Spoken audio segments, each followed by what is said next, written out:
jail. Sure. Yeah. Apparently, you know, I was listening to what Hastings was saying, like, oh, these guys aren't going to jail. We'll see. We'll see. Can you? Good, how are you? Good, I'm Shannon, I'm sales manager. Can you give me the? I'm Blythe. Hey, Blythe. Hi, I'm Donna. Hey, Donna. Alyssa. Melissa? Alyssa. Alyssa. Yes. Andrew. Andrew, nice to meet That's you. what's your name? Shannon. Shannon. Oh, I met you at TPC. I was trying to place it. That's right, because Yeah. TBC, Gibbs. and we've done this before, Longfield Can you give me the several Wi-Fi? times. Oh, she. I think you still have the Wi-Fi. It's just I don't have it. It's already. Oh, it's only one person can get it. No, everybody can get it, but I've already. I gave the phone It's back to already that hidden. guy. Oh, okay. It's like a long, complicated. I should have written it down or That's took okay. a picture of it. That's all right. Like all of our dad's Wi-Fi passwords with 100 letters and numbers. I I just signed up for unlimited data, so I don't have to worry about Wi-Fi. Yeah. Well, it just runs so slow when you're not, you know, Right. on Exactly. something.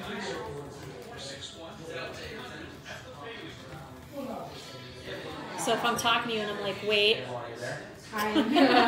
pause. Okay, great. Thank you. Okay. This house is so pretty. I like want it right now. Hmm? I love this house. It's Yeah. so pretty. All their What homes is are having nice. space? All their homes are awesome. Yeah.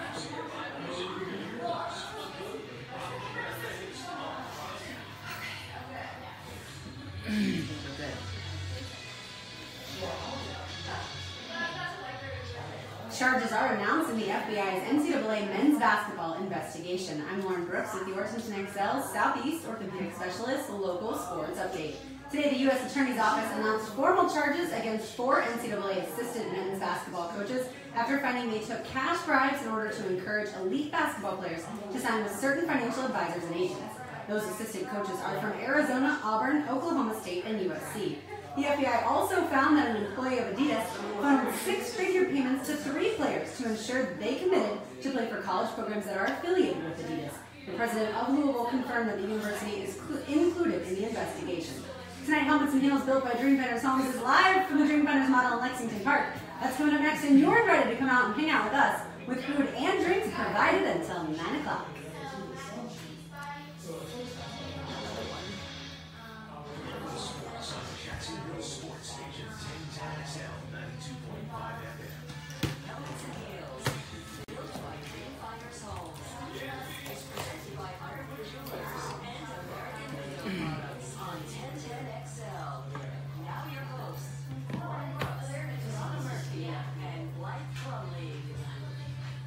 And Alyssa Lang joins us as well from First Coast News. Alyssa, how are you tonight? I'm great. I'm excited to be here. Thank you, ladies, for having me. You are Pleasure's more ours. than welcome. Absolutely. We are going to talk a lot of Jaguars football, college football, a little high school football. We're going to get into a little bit of the protests, but more in a different way than has been talked about on the radio station so far.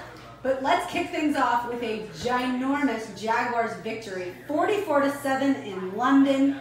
How did you spend your 9:30 a.m. day after? Because Blythe, I saw you at 4:30 a.m., but how did you spend the day after? Well, after the show, we got done at 6:30 in the morning. I went straight to the grocery store, and then I was still, after the radio show and then going to the grocery store, I was still early enough to catch a sunrise. So I drove to the beach really quick, caught the sunrise, then went home and cooked, and then went over to a friend's house where we had a sort of breakfast / brunch, shrimp and grits. We had some tacos, lots of really, really good food, like homemade cinnamon rolls and donuts, and we ate our faces off, and then we watched the big win. Love it. Donna, you had a birthday party to kind of run as the game was going on, right? I did, and we talked about this last week, and I went ahead and booked my son's birthday party very early because I wasn't going to elbow everybody at our own little pool like I did last year. So I booked the special area, had everything set way before the schedule came out, thinking, well, look, all right, it's early in the season, early morning party will be great on Sunday morning because then everybody get home in time for football. We're not going to go to London that early, you know, because then it's always followed by a bye week. Well, thanks a lot. You know, and everybody asking me every time they showed up, Donna, didn't you know the game? Yes, I knew. Don't you think I would have changed it? I couldn't change it. Sorry, fools. But I recorded it, and I just watched it this morning before I came here, so it would be fresh in my mind. Very nice. So, yes, so I got to see it. And what did you think? Oh, boy, was that fun to watch. It was so much fun to watch. So much fun. The tackling to me, there's little things that, when I watch the Jags and I watch New England, there's little things that stick out to me. And obviously, reading defenses is one, and how the defense plays is another one. And when there's really not a lot of missed tackles, that's huge. That's what I noticed. I noticed that they wrap up and they get that guy tight, and it's not, oh, another missed tackle. Oh, look at that missed tackle. Oh, I got free. It was more on the other side. Bortles kept getting free. I'm like, what? So it was a lot of fun to watch. Growing up in my household, it was always 1 missed tackle, 2 missed tackle, 3 missed. Once you got to 3, everybody started losing their mind. Yeah. Alyssa, did you have to work Sunday morning? You guys were a lot more active than I was before the Jags game, because I'm not going to lie, I was off. I did not go to London, so I set my alarm for about 9:20, rolled out of bed, made a cup of coffee, and laid on the couch and watched the game, and it was great. I mean, I've been here for 2 years now, and I have not been that excited watching a Jags game, I think, ever. I mean, week 1 was a lot of fun, but I'm not going to lie. There were a couple times I jumped off the couch and I was like, okay, here we go. This is going to be a great season. Okay. Jags score before I even finish my first cup of coffee, which is saying something, because usually I'm sucking them down like several cups. But what a great game. Like, what a great way to start a football Sunday. It was so cool to wake up, too, and have football on. And technically, we were already awake since 3 a.m. in the morning. But for a lot of people, you're waking up and having football on, which is cool. Yeah, when I got to a friend's house that was hosting us, they were drinking coffee, and I was like, I finished my coffee by 5 a.m. Yeah. Like, I am ready to go. I almost wanted to play in the game. To me, it was extraordinary. Hayes Carlin on Frank's show called for a shutout. We had him on Sunday morning. He didn't back off of it. And the whole time I kept thinking, Hayes, you're dreaming. Like, the Ravens have a Super Bowl winning quarterback. There's no way that they're not going to score. Now, technically a Super Bowl winner. Yes, he has a ring. He did not win Joe that. Flacco The defense won it, okay? Yeah, certainly a conversation point as to how good the Ravens offense actually is. But we saw that regardless of what they were doing, the Jaguars were able to dismantle them. And the Jaguars cornerbacks had a heyday. Both A.J. Boyd and Jalen Ramsey both got picks. And they were extraordinary picks, too. They made you, like you said, Alyssa, jump off the couch. The Jaguars are a completely different team as we sit here today than what we predicted in the offseason, and rightfully so as far as what we were predicting. Is this the most optimistic you've been in 10 years, Blythe? Absolutely. It's cautiously optimistic, I want to say, because I kept waiting for them to screw it up somehow on Sunday. That's just the fan in me. That's just 10 years as a season ticket holder. You know something's going to happen where they're going to mess it up. Even when the score was like 40-0, I was like, they're going to find a way to mess it up somehow. But it was definitely, it's reassuring. I think that was too many mimosas. No, definitely not. I didn't even have that much mimosas. I think it was too early in the morning. But anyways, yes, definitely the most optimistic I think that I've been in years. And I think that it's going to be, and I know it's still early in the season, but I think that this is going to be a back and forth all season long. I think we're going to see a lot of week 2, and I think we're going to see some week 1s.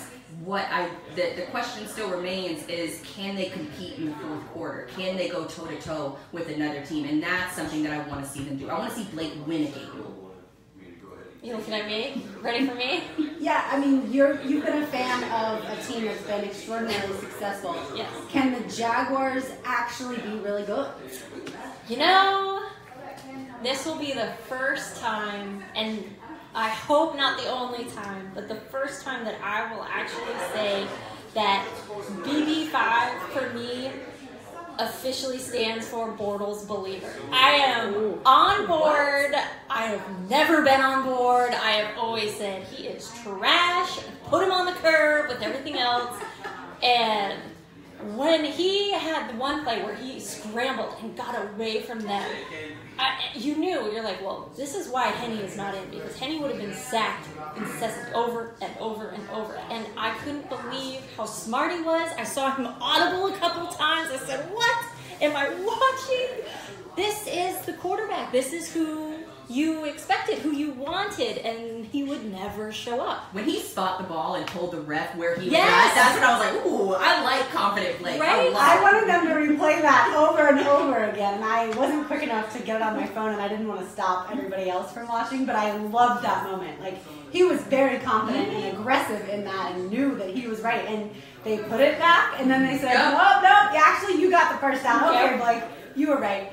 Alyssa, I think for so long, Jaguars fans have looked at other teams and said, why can't we be them? The Chiefs weren't good. They got Andy Reid. All of a sudden, they turned it around. Why can't the Jaguars just start winning? We've been building this process and these players and over, and yet it still hasn't led to anything. Is this finally the time where we can look up and go, yeah, that's right, we're first place in the AFC South? I think they're getting there, and the reason for that is one of the things that stood out to me was you had guys like Calais Campbell, AJ Boyo really come out this first 3 weeks and show why they were worth that excitement in the preseason. You know, you've had guys come in, free agents, draft picks, whatever it is, and everyone gets excited about them, and everyone says they're going to be a game changer, but for the past several years, it hasn't really worked out that way. But Calais Campbell specifically has come out and proved exactly why they wanted him here in Jacksonville. He's fun to watch, and this confidence that we saw on Sunday is one of the biggest parts. I mean, you see Blake Bortles, you know, setting the ball where it's supposed to go. You see the guys out there setting the tone, and that's what a team that's going to win has to do. They have to be able to come out and control the tempo and just look like they're having fun. And that was one of my favorite things to see on Sunday was this team, Blake Bortles, you know, getting guys off the field, high-fiving them, smiling. Like, when was the last time you saw this team all on the sidelines, jumping around, smiling, rather than Jalen Ramsey sitting on the bench last year looking like he was about to cry? I mean, and fans were the same on Twitter, just excited, and I just need them to do that at home. I mean, they need to do it at home here in Jacksonville. Like, what happened? Did Bortles go to Atlantic Eye Surgery, Atlantic Eye Institute, and have LASIK? I have no clue how he can read what he was seeing on Sunday. I'm like, this isn't the guy we're used to. I think it was the aggressive game plan. They seemed to be more aggressive this week and wanted to sort of keep the foot on the gas pedal the entire game. And you can go back to the I think we're going to talk about the fake punt here in a little bit, but you go to that fake punt, like that's a mindset of that I'm not letting off of the gas pedal. Well, and that was one of the biggest things that we talked about all week long is, can Blake Bortles complete a pass downfield and make them respect the pass? And even if he does, are they going to respect the pass? Because everyone in the entire world knows that the Jaguars want to run the ball, right, whether it's a combination of Leonard Fournette, Chris Ivory, or whether Corey Grant's thrown in there. Everyone knows what they want to do. Well, Blake came out and said, yeah, I can complete a pass downfield, and you know what? I can do it more than once. And his football throwing ability is not perfect. The ball does not always come out of spiral. But this game, he was throwing guys open, and I don't know when the last time I saw it. Even in Houston, I thought, okay, Blake managed the game well, but I didn't necessarily see him throwing guys open. Mercedes Lewis, we can talk about how just a spectacular day that he had. Career game. Right after right, I've been so critical of him. Don't throw him the ball. He's not going to catch it. And they highlighted him, the commentators did, right before the game started in the pregame. And I was yelling in my friend's living room, don't throw him the ball. They haven't done any research on Mercedes. He hasn't caught a pass yet this season. Mercedes was clearly listening to me, caught 3 touchdowns. We will continue the Jaguars conversation. It's too exciting to go away from. You're listening to Helmets and Heels, built by Dreamfinders Homes, and we are live from the Dreamfinders Home model in Lexington Park. We have delicious food catered by Pastiche Catering, especially the macaroni and cheese bites. So if you are in the neighborhood or headed home on the north side, come out and hang out with us. We are going to be here until 9 o'clock. And as always, we have a Peterbrook chocolate field to give away as well. You are listening to 1010XL.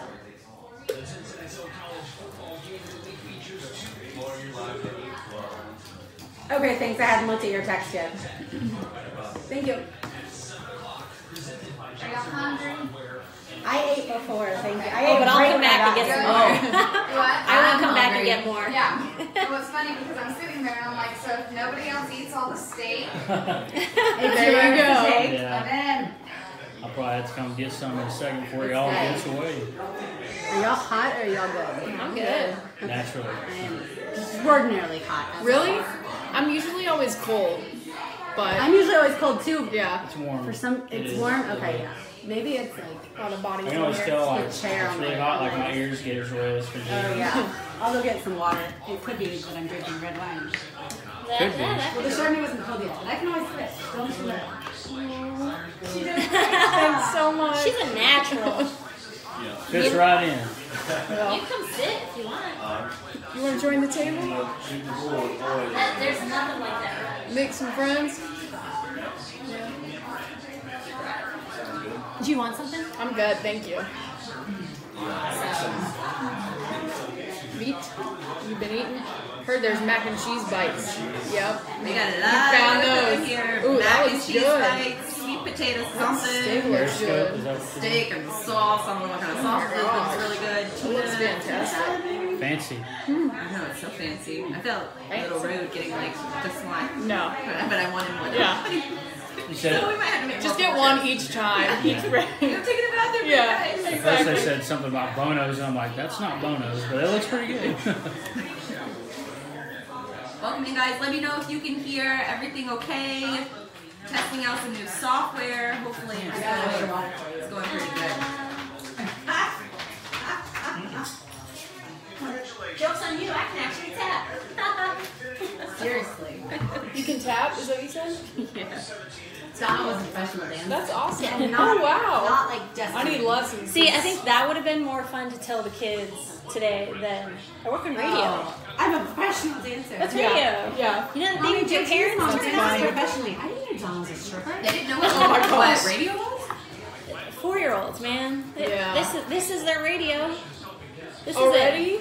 At 4? Yeah. Oh my gosh, that But, terrifies I mean, me. My JT knows. friend's 2-year-old knows how to Tablet. open up the Yeah. phone, Oh my unlock the phone, go gosh. to YouTube, That's search for terrifying. videos. Kids get That's iPads now terrifying. instead of toys. That's why Toys R Us has gone bankrupt. Oh my Part of it. gosh. You know that? Toys where? Just their iPads now. Oh, Like, Not my physical radio. toys. We So still I'm read just gonna books. push back We still read books. read Actual books. books. No nook. the. Nook. I'm just gonna push Yeah. everything back. We have Yeah. books. Since we don't have daily. I think I got a anyway, Nook one time we for have Christmas, an and I'm extra like, what the heck segment, is this? I'm not doing this. How were my game choices?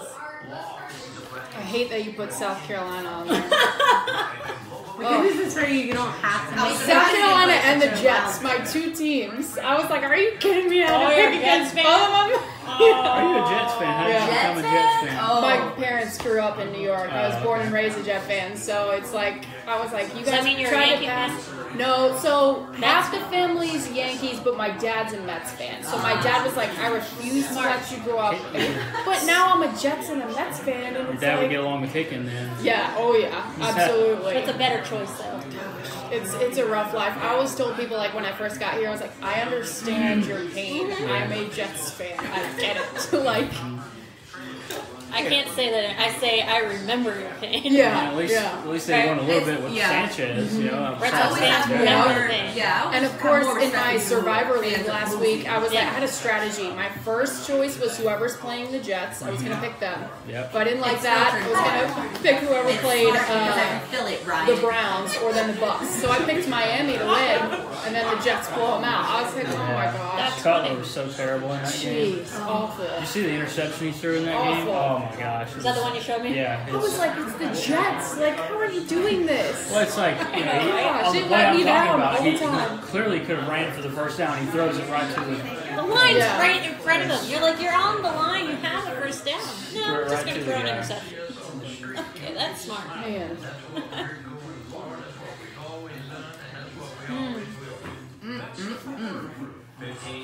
15 seconds here. Second, that's enough time for me to chew.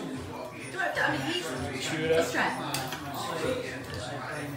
I'm trying.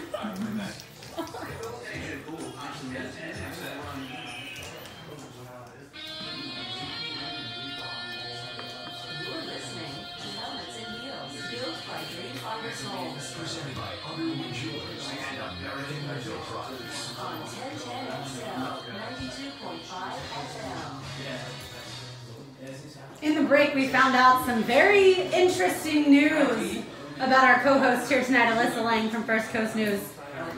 Alyssa is a fan of the Jets. Jets. By me. Jags. And you know what, Alyssa? The Jaguars are favored over the Jets. It's the first time the Jaguars have been favored on the road since the Peytonless Colts. And I agree. In 2011. Jets are terrible. But I said the break too, I get it. All the Jags fans who were giving me grief when I first got here about being a Jets fan, I get it. I feel your pain, but I'm hoping the Jags do a little bit better than the Jets this year because I need a first round Do you pick. think they're tanking the season? Not from this past Sunday because I was just saying too in the break. I picked Miami in my Survivor League, and now I'm out of the league because the Jets put a beating on Miami. I was like, even when I pick the Jets, when I don't pick the Jets, they let me down either way. So I fully understand that. Every time I pick the Jaguars, they lose. If I pick against them, they win. And you know what? I'd rather be wrong and the team win despite me. That's You can't pick them anymore on the pregame absolutely show. not. And I'm fine with that. Alyssa, as far as the Jaguars are 2-1, they could be 3-1 if they beat the Jets. What do they have to be concerned with the New York Football Jets? honestly, the Jets are so inconsistent. That's a pretty loaded question. I think I have said since week 1, if the Jaguars defense can come out and do what they did against Houston, do what they did in London, and if Blake Bortles can hold on to the ball, the Jets had a great showing on defense against the Dolphins, shut them out all the way until the very end of the game, and they looked lights out. But again, it was Miami, the Jets. It's always kind of an inconsistent matchup wherever it's played, whatever year it is. So I think it's not so much about the Jet team, but more about which Jag team shows up because you really have no clue what team from New York is going to come that day. The Jets can always throw up all over themselves. Right, exactly. So as long as the Jags Yeah. the Jete. Jet's going to Jet. Yeah. That's fantastic. Well, that to me was one of the best parts about Sunday is we went through the first 2 weeks saying, okay, the Jaguars are great against an offense that's terrible. Okay, take that for what it's worth. And then week 2, the Jaguars are not good. Even this defense that we are excited about, they're not good against a good offense. So week 3, it's still not a great offense, but at least it's a decent offense, and the Jaguars were great. So we're not going to learn this Sunday, I would say, for the Jaguars against the Jets, but the following week, if you look ahead, when the Jaguars go to Pittsburgh, that is a great offense. If the Jaguars can beat the Steelers in Pittsburgh, which I think is doable. The Steelers lost to the Bears, and the Bears aren't great. Granted, I do think Sunday's scores, we saw a lot of upsets. I do think that kind of had a lot to do with the emotion of what was going on around the NFL. But I just keep going back to the Jaguars' offensive line is playing so much better than any of us saw coming. And if I'm head coach Doug Martin, I'm kind of sitting there like, smirk on my face. That's right. You all were criticizing us. You couldn't believe the Brandon Albert stuff. You couldn't believe that we couldn't name a left guard. But you know what? I've got a pretty good left guard in Patrick Alame. We've got a pretty good right guard in AJ Cann, who y'all thought would be terrible.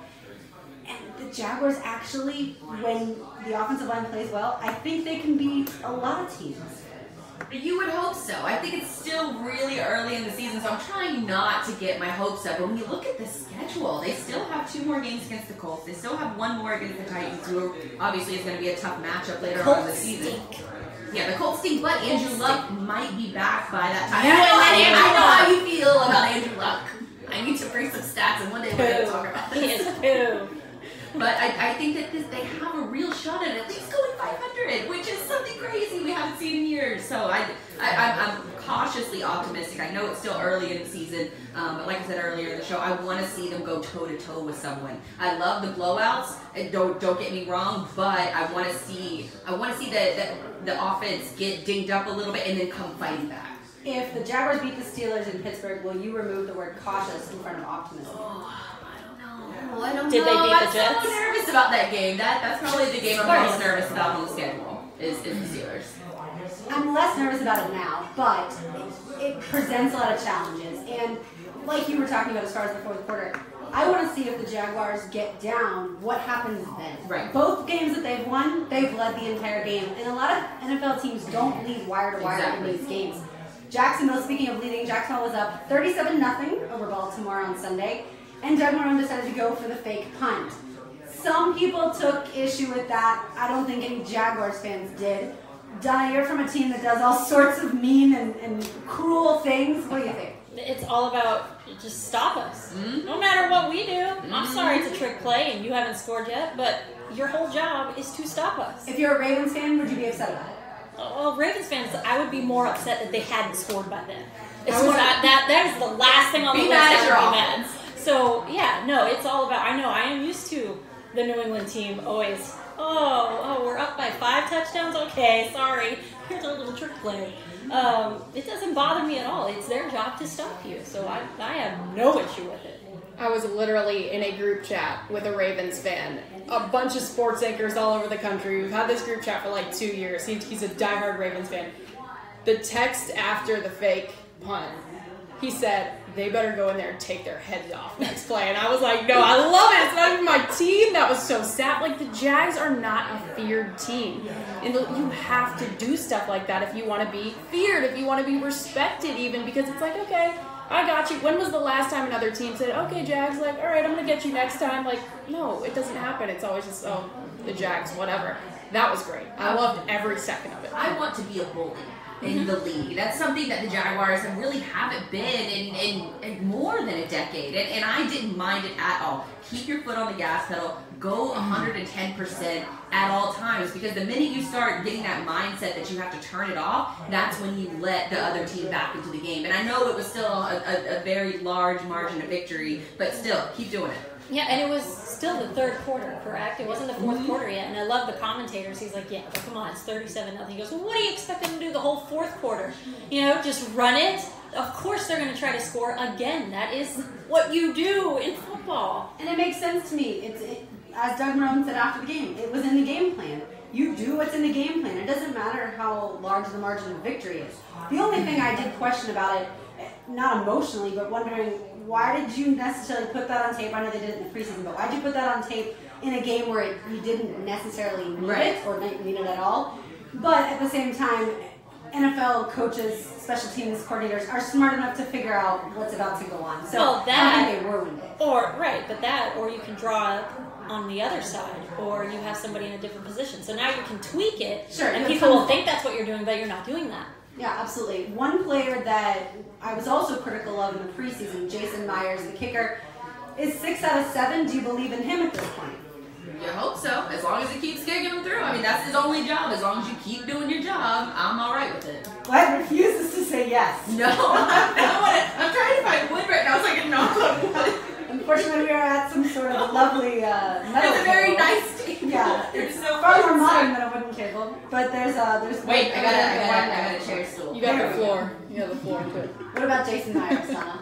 You know, it's really the whole team. I just wonder, what did we see in the preseason? Because what we saw in the 4 preseason games is nothing like what we're seeing now. So, well, the Jaguars actually did pretty good against the Patriots. The what? Against the Patriots, the Jaguars. And the Falcons. We beat both teams in the Super Bowl in the preseason. Well, I'm stunned. So yeah, you know, you at first in the beginning of the game, you're like, oh no, you know, that first initial, and then he made it. You're like, you know what? I don't even know why I'm worrying, because it just seems like it's going their way today. So. Well, and we have yet to see Jason Myers in a really high pressure situation. Right, a game winning. Absolutely. And so I think judgment can be reserved. I joke just because we want people to be able to finally say, like, I'm all in. Not like, okay, I want to be in so bad, but I'm so afraid that if I can't do it, it's all going to be going down. I will support them. I will go and still every single game. I will cheer for them. I'll never not cheer for a win. But it's still, I'm cautiously optimistic. Not making any money bets. In 10 years I've been going through this. We're 2-1. There's a long season ahead of us. The Jaguars don't come back home until October 15th. What do y'all think the crowd's going to be like at that point? That is a loaded question. In light of my, I know we'll get into this later, but in light of my email inbox starting Sunday at 9:30, most, if not 99.9% of the emails that the First Coast sports team received said that they're burning their season tickets. Please. That'll be interesting. Bye. I'm curious to see at that point if we're going to be... Donate them. Absolutely, that's an option. That's against the LA Rams. I think if the Jaguars continue to play like we saw Sunday, I don't think that we will see a crowd like we're about to see. I don't think we've seen that in a very long time. See, I thought that the Titans game would have been a lot more people than what it was. I still think there's a hesitation as far as what are we going to see. This team has been inconsistent. Just because they beat the Texans doesn't mean that we're going to get to see them win at home. But that's a hated rival. And I also think it was warm, and people I think and still it was hurricane, post-hurricane, right. which a lot of people are still dealing with the effects of that.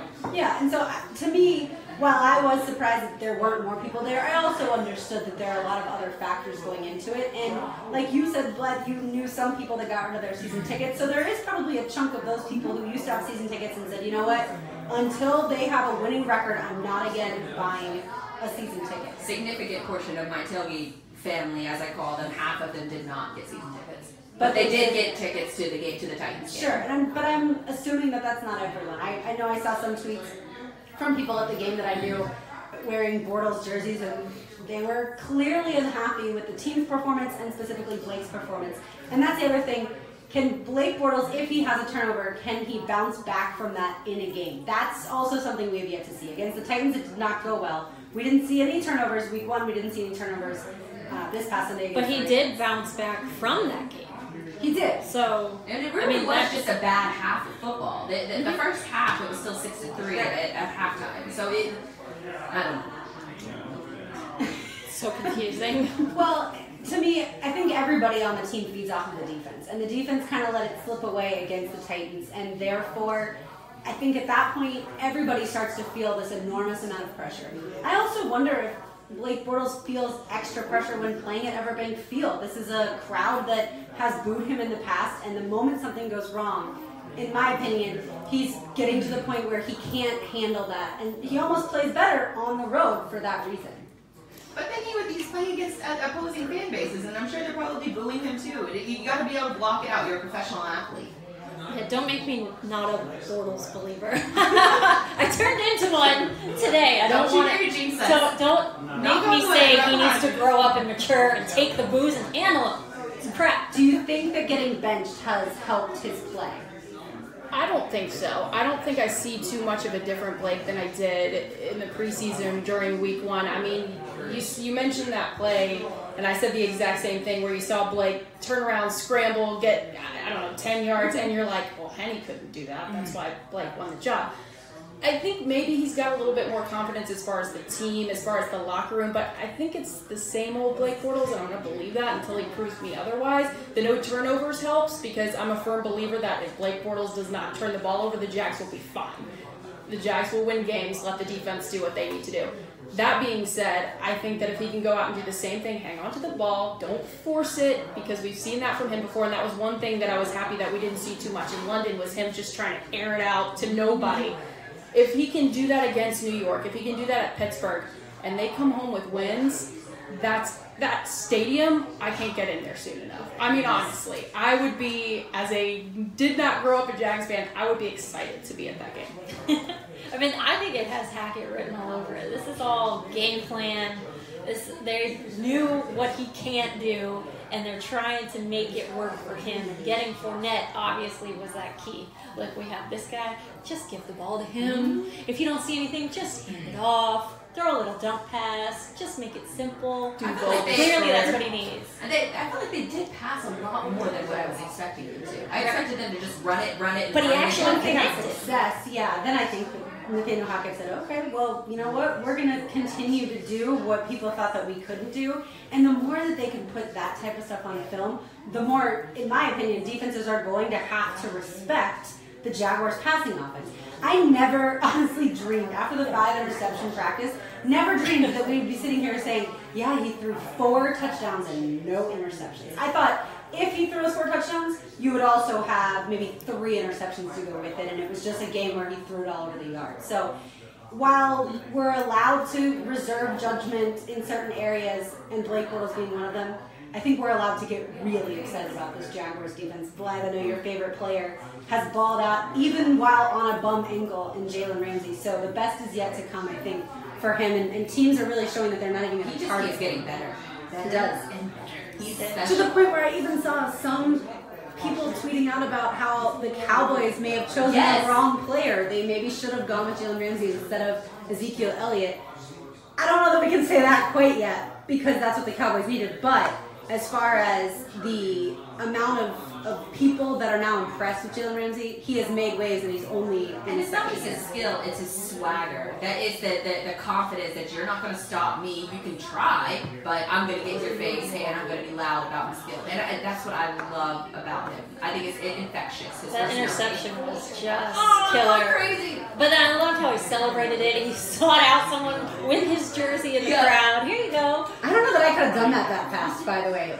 While running around and being that excited to find somebody with that jersey that Well, he high does up. have that swagger. Maybe he already in the pregame. I wonder that. My jersey. I thought about that actually. All right, the NFL players did protest some comments that the president made last Friday. We're getting into that a little bit here next. You're listening to Helmets and Heels, built by Dreamfinders Homes, live at the Dreamfinders Homes model in Lexington Park on 1010XL. So I don't want to get into it. I just tweeted a picture of you guys on the 1010 account. Thank you. It's pretty good. I don't want to get into it. You're making a I'm like, what are you doing? Like talking about that, but I want to get into more like Well, here you go. how can what happened change it? That was sweet. Yep. How can what we saw move the conversation? Everything looks Sorry. good too, No, man. you're good. I was doing the gesture. Back of my legs are sweating on these chairs. Note to self. So interesting thing, I kind of researched a little bit for our show tonight. So if you think about the teams that are, the emotional teams that are all just about, playing on emotion, they're very outspoken. The Seahawks, the Ravens, the Raiders, Steelers, all lost Sunday.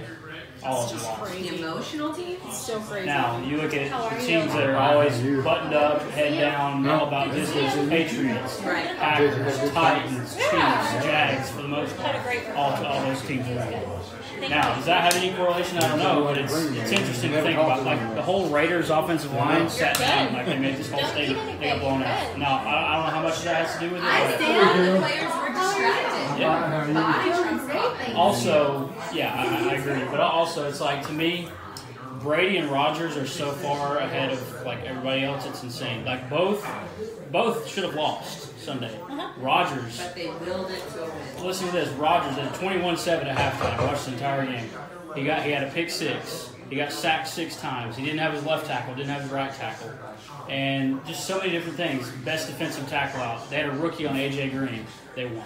I mean, it's insane what he's able to do. Brady does not look 40. There you go. Same thing with Brady. I mean, He doesn't look 40. He doesn't play like he's 40. and that last throw, the last touchdown pass to Cooks was Unbelievable. It was insane. I almost hope to lose this bet because I wouldn't mind going on whatever the TV 12 diet is. Completely What what bet is Oh, we're it? all just going to do it together. What bet is it? We have a Loser has to do the TV 12 avocado ice cream. Oh, the like nothing, bird seeds and stuff. Yeah. The no coffee is the worst. No coffee, no I wouldn't be able to do it. I would not. I'd be a terrible person to be around. Like really horrible. It's for like the safety of others. I Yes. have to drink Yes. coffee. Oh my gosh.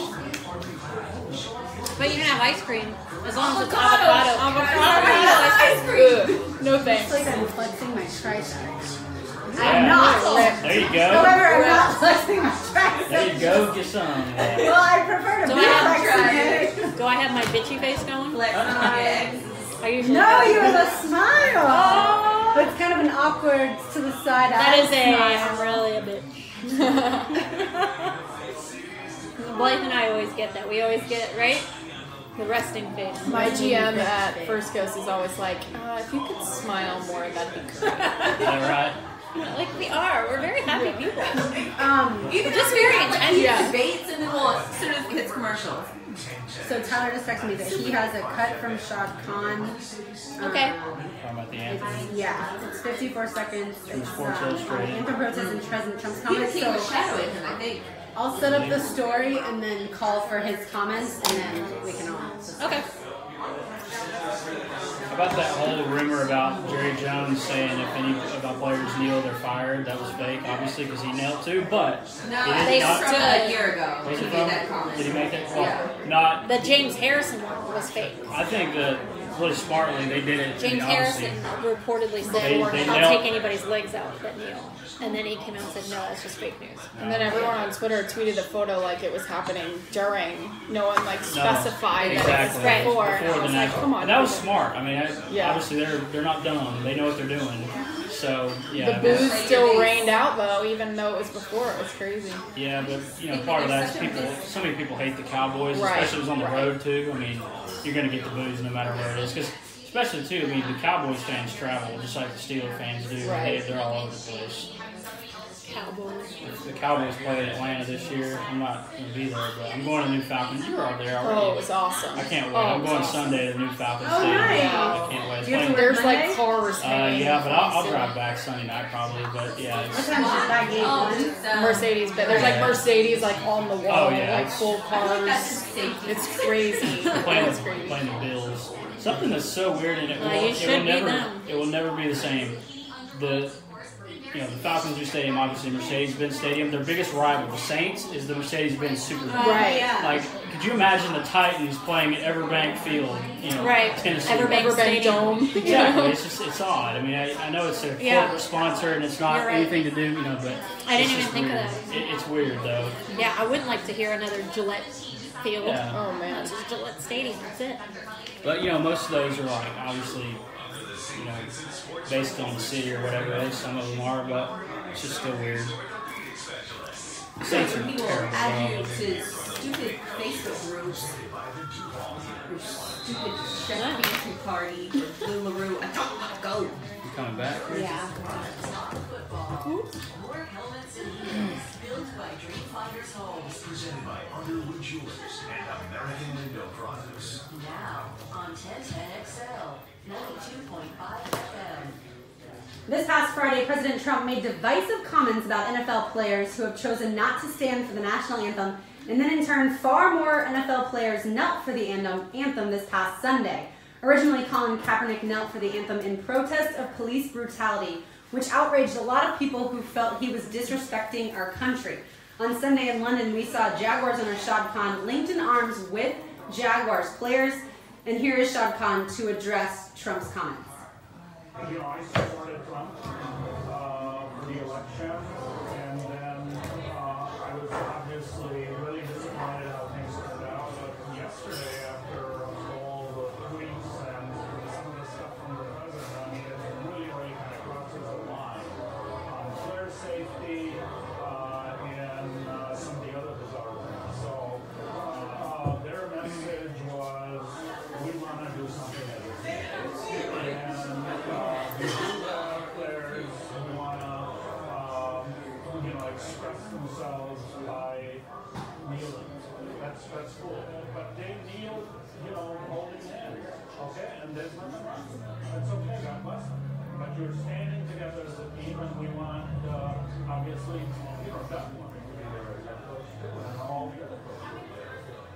When the whole situation first started with Colin Kaepernick when he played for the 49ers kneeling, we were at Empire City Gastropub, and we discussed whether or not players should ever kneel for the national anthem.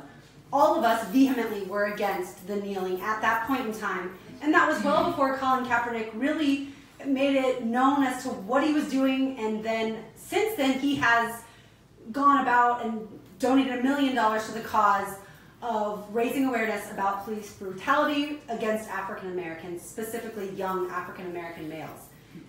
Then President Trump's comments created a firestorm this past Sunday. Because we've already discussed the sitting and kneeling topic versus standing, I don't want to get into that. What I want to get into is, can this kneeling, can it lead to a healthy discussion where people on opposite sides of this argument can actually form a dialogue where change can happen? I absolutely think so. I think that that's the overall goal of a protest, is to bring awareness to a cause that you feel passionate about. And I think a lot of the arguments that I hear is that it shouldn't be done in a workplace. And at first, I definitely agreed with that. Don't bring your politics to work. But the NFL is a private entity. It's a private business. And if they want to allow it as a whole, then that's their right. And then as a viewer, as any kind of fan all over the league, if you don't like that stance, you have the right to turn the TV off. You have the right to not go to the game. And so I think that what's lost in this weekend is that, it's automatically assumed that you're anti-American if you kneel. But a lot of people forget that Colin Kaepernick was once sitting. He wasn't kneeling. And then he spoke with military veterans, and they said that the respectful way to do this is to kneel. So that's how the kneeling started. I hope so. I hope. Look, when the comments were made, my brain went off and said automatically, well, we all know what's going to happen Sunday. Everyone's going to kneel, and I wasn't surprised. So anybody that was shocked and surprised, I wonder why you were surprised, because I could already tell that was going to happen. And they felt offended. Right. And as they should. And I liked how some of them unified and locked arms. Many of the teams did. You and I, Lauren, have had this discussion, and I actually, my only thing, the issue I had with Sunday was my heart broke for Villanueva of the Steelers. My heart broke for him that he had to feel like he had to come out and apologize, especially today, and say, I'm sorry, I didn't mean to, kind of divide my teammates. Like, I wanted to go out there and to see the flag, and, as a former Ranger, and my teammates said that they tried to, but people were blocking them, whether or not we believe, I don't know, but, and he came out, and I'm like, if anybody needs to apologize, not him. If that's what he wanted to do, that's what he wanted to do. But I am on the side of, you know what? The only thing that I think would stop this and conversations can happen is just don't come out at all. Just I am all for don't come out at all. I don't want to see it, because then you're not offending anybody. No one's angry. If we see you sit, we see you sit. If we see you stand, we see you stand. You're in the locker room. We don't care. We don't care. It's whoever is doing it right around us in the stadium. That's who we will care about. And it's only been since 2009 that teams have started coming out for the national Stay in anthem. there. Just go back. If I was Goodell, I'd be like, the hell with this. We'll have a whole month of, dedicating everything to whatever social injustice you feel needs to be addressed, but just stay in the locker room, because everybody else is being offended.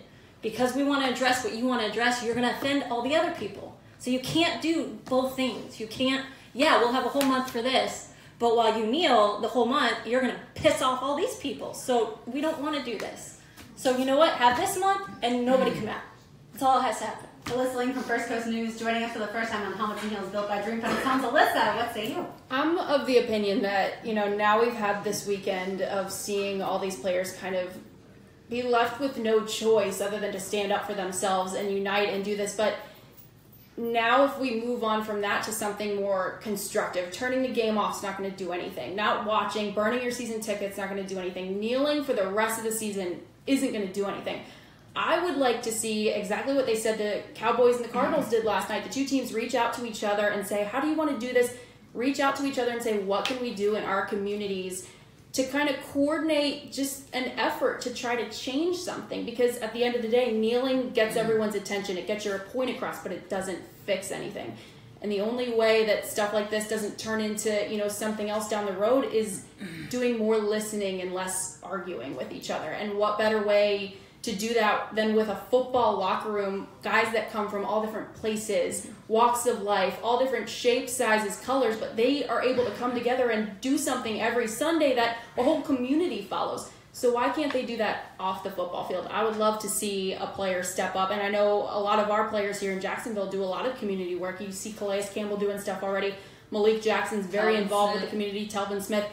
It has to be bigger than this now. Now that they've made their statement, you have to back it up, in my opinion. You have to go do something about it. Otherwise, it doesn't really mean anything. I think it's about furthering the conversation, because it became this, anti-American thing over the weekend, and you're not talking about the root of the issue. And the root of the issue is police brutality and criminal justice reform. And those are two big topics that aren't easy to fix, but if you're able as a player to use your platform to shine a light on something, then that's what the NFL needs to embrace, because they embrace a lot of other things. JJ Watt's charity or for Hurricane Matthew, or not Matthew, but Hurricane Harvey, just this past month, and that's something that you got to be able. Where are you gonna so draw the line of what you're as an organization, what you're going to support and what you're going to allow? And I actually commend the NFL, because the only thing that hurts in this conversation is when people aren't willing to listen to a large, significant group of the population that is saying that this is messed up, this needs to change. And instead of fighting it, listen to their concerns. And that's, I think, the point of all of it is we saw people, like Alyssa said, from all different backgrounds come together and have discussions. And I know I watched 60 Minutes Sunday night, and Oprah was on it, and she was trying to have a conversation with people, some who supported President Trump and some who did not. And the moment that a contentious topic would arise, you saw them calmly talk to each other. But yet when she said, is that how it was like during the election process, a lot of them said, no, I couldn't talk to some of my family members or people at work, because the moment that a heated conversation came up or a heated topic came up, people automatically started to put themselves and put the wall up and say, well, we can't even have the conversation because we're on different sides. That's exactly why you should have the conversation. Exactly. And it shouldn't be just about, well, I don't understand you, so I'm not going to listen to you. It should be the opposite. You know what? I am a white female, so I don't understand what it's like to be an African male in this country. Therefore, I should listen harder to someone from that background. And then they should also listen to me if I say my 95-year-old grandfather is upset because he served in World War II. He lost a lot of his friends and his family members, and he's upset because you're choosing to do it during the national anthem. And when I had this conversation with my dad last night, who also served our country, he said, Lauren, I was fine with the kneeling. They weren't turning their backs on the flag. They were choosing to do something that was sending a very loud message, and the NFL is a very powerful entity.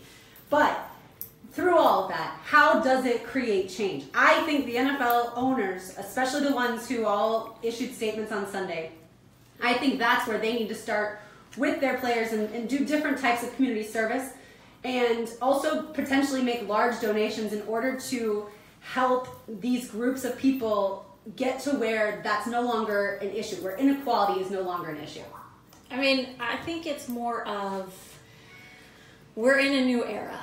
You know, if you take a look at Adrian Peterson, for instance, and the way he was raised, he thought that was okay to raise his kid with a switch and everything like that. He thought that was okay. That was normal in his life. That's not okay now. And how we were raised to do the Pledge of Allegiance, to stand, you know, hand on your heart, to say what the flag means, that is likely changing. That is not how everybody is looking at the flag anymore, which in a lot of cases is upsetting. In my family, it's very upsetting. He will learn what it means, but that doesn't necessarily mean the social injustice is completely kaput. It just, that's the way one route is going and another route is going. So it's just, you know, I wasn't upset with what happened. I expected it to happen this Sunday, and I didn't take any offense as a military spouse of that, because that's not what it was for. It was, I took it as, yeah, Trump, you said something you shouldn't have, and the NFL is a bigger entity than what you think it is, even though ratings may be down.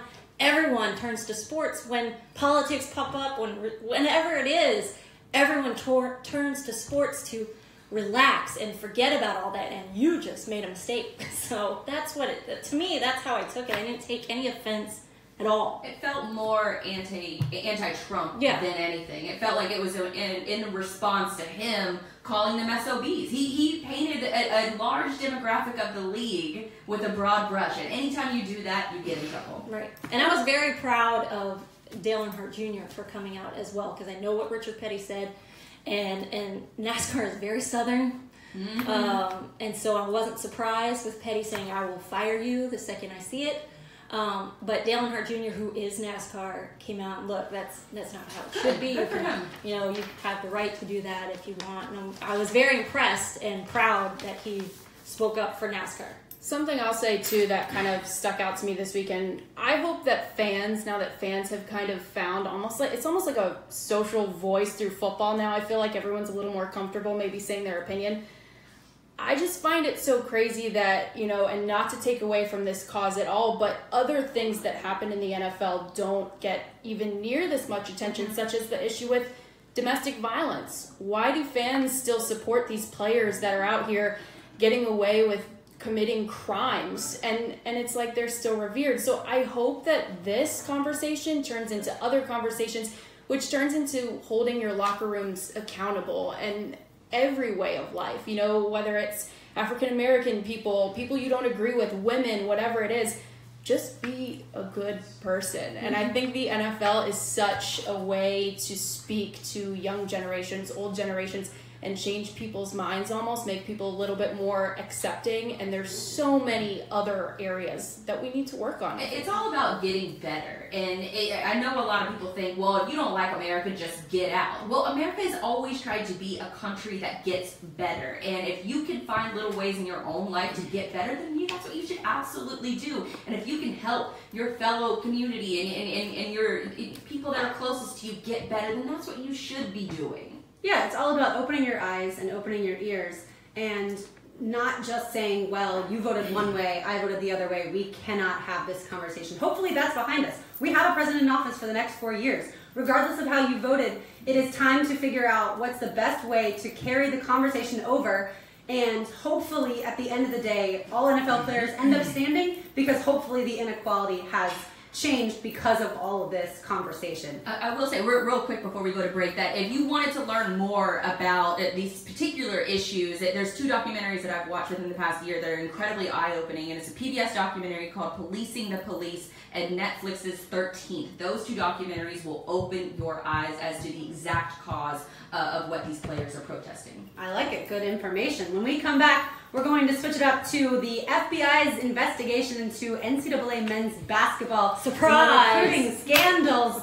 Surprise, surprise, Louisville is involved. It doesn't mean that Louisville's awful. It just means they're involved yet again. That's all coming up next. You're listening to Helmets and Heels, built by Dreamfinders Homes, live from the Dreamfinders Homes model in Lexington Park on 1010XL.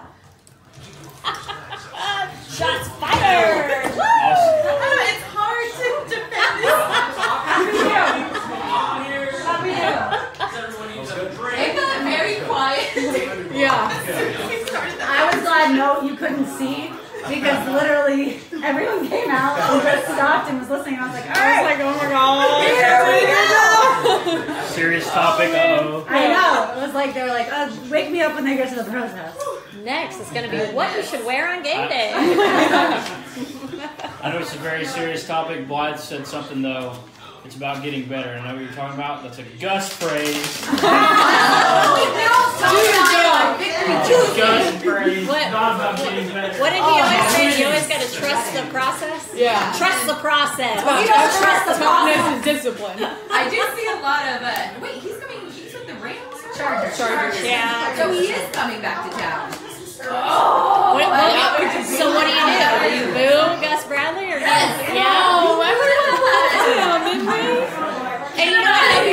We go, hello, I miss you Their fans guys. are already tired of him. That's all Oh we'll my do. gosh, poor Gus. He was I such love a you. You sweetheart. guys look great. Yeah. He was, but just get off my football field. That's all. And his wife was great too. I don't know. She was awesome. Bye. But Helen is phenomenal. We gotta get her on the show. Yes. Because that email was so funny. I think I gotta tell you about Lori Fitzpatrick. Have you followed her yet? Is that Ryan Fitzpatrick? No. She's good. She She's great. breaks down Yeah. film for Big Cat Country. Oh, She nice. used to play football. I think she used to play, yeah, like, She's a corner. Yeah. She played a little bit of linebacker too. I would love some. Yes, please. Thank you so much. Have you tried? oh, not yet. Not yet. I will. But she's great. We should get her on the show too. Helen sent me an email because Rick said that she went to Boston University. She goes, I know that you can go tell him that he is wrong, and I went to Boston College. And so when I went and told him, I was like, and he's the New Englander. We're both New Englanders, so he's like, Hit that thumbs up, hit the share button, if you like what you That is see. funny. yeah. So I was like, girlfriend, Trying not to be Gotta so come way, correct. right? So Yeah. go Eagles. Yeah. a little And when can you propose? That is I know funny. this That can is be a funny. little difficult, thank you. Thank you very much. But we got someone. yeah, she was we're funny. live at Dreamfinders Homes, and they take good care of us. Oh, that's nice and chill too. I don't need any of that until after I'm off of a microphone. That makes it more fun. Oh man. I don't know what I'm going to say about this. About what? Oh, the basketball thing. Do I have to introduce that Yep. story? 'Cause of course I do. Yep. Well, because I'm I'm introducing gonna leave the Louisville part. I'm out. introducing the Hernandez story. Apparently, I saw today, Moron of a Boston family. University apparently thinks they've found a way to diagnose CTE in living people. Wow. Look, you can't figure out how epilepsy happens, which I have it, so that's why I can say it. They can't pinpoint it. I don't understand how Thumbs up. they Thank can you do guys. everything, but the brain is like mind-boggling. I'm trying, Marcel. They can't figure it out. I see you getting fancy over in London. Oh, Marcel's on there? Hi, Marcel. Can you see me Yeah, here? you can see you. Hi, Marcel. Hi, PK. I don't know if you're there or not. My girl, PK. Oh, wait, hold on. Love my Wait, you gotta do it again. Oh, why? Now do it. Now say, hi, Marcel. Hi, PK. And hi, everybody else. Leave anybody out.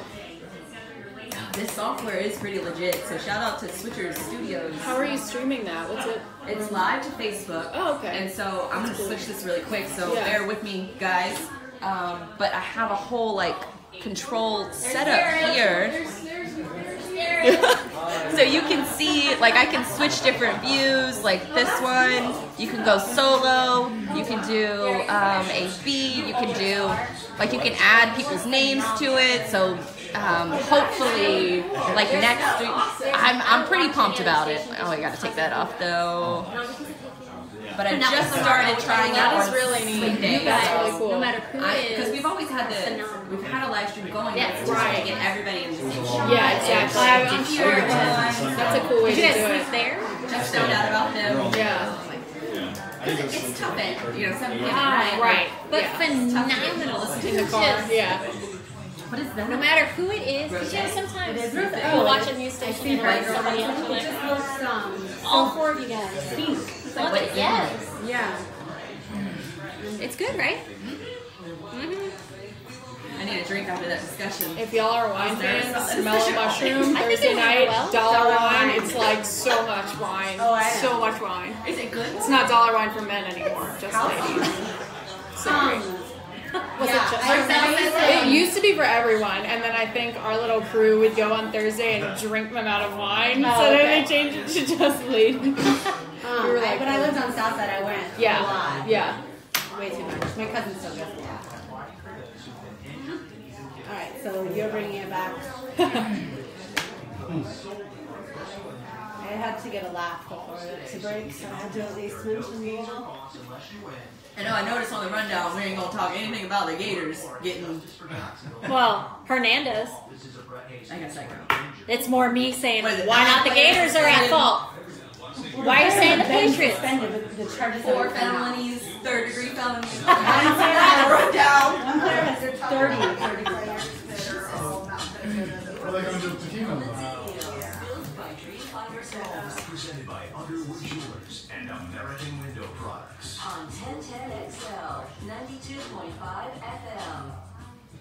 Welcome back into Helmets and Heels, built by Dreamfinders Homes. My name is Blythe, and I'm joined alongside John Murphy, Lauren Brooks, and special guest co-host Alyssa Lang from First Coast News.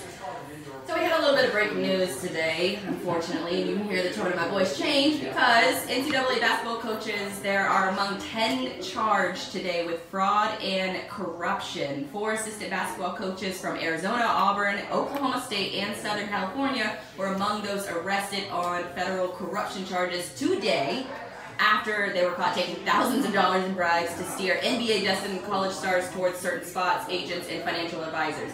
That's a long way of saying that essentially Adidas was funneling money to these schools to get 4- and 5-star recruits to come to their school, and within a sort of handshake, head nod agreement that after the player got drafted, then they would go to a certain financial advisor, they would go to a certain agent, and they would sign a shoe deal with Adidas. So my first question, is this shocking? No. Not at all. No. I think a little shocking in the, not so much the shoe deal part of the allegations, but the amount of money, $100,000 to one player so that they'll commit to an Adidas affiliated school. That amount of money did shock me. I thought if you were to ask me, yeah, the FBA is investigating, I thought, okay, $5,000 to $10,000, because you can make that kind of look like a lot less money in installments over the year. But it was 4 installments, and they amounted to $100,000. That's 4 installments of $25,000 to a kid in high school.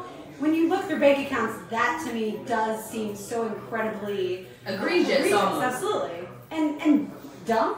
I mean, just plain dumb? Well, I'm sort of the opinion that it always has been, sort of a handshake under the table, $100 handshakes here and there. I never thought $100,000. But for a 4- and 5-star recruit, I have heard that they're worth $4 to $5 million to any school across the country.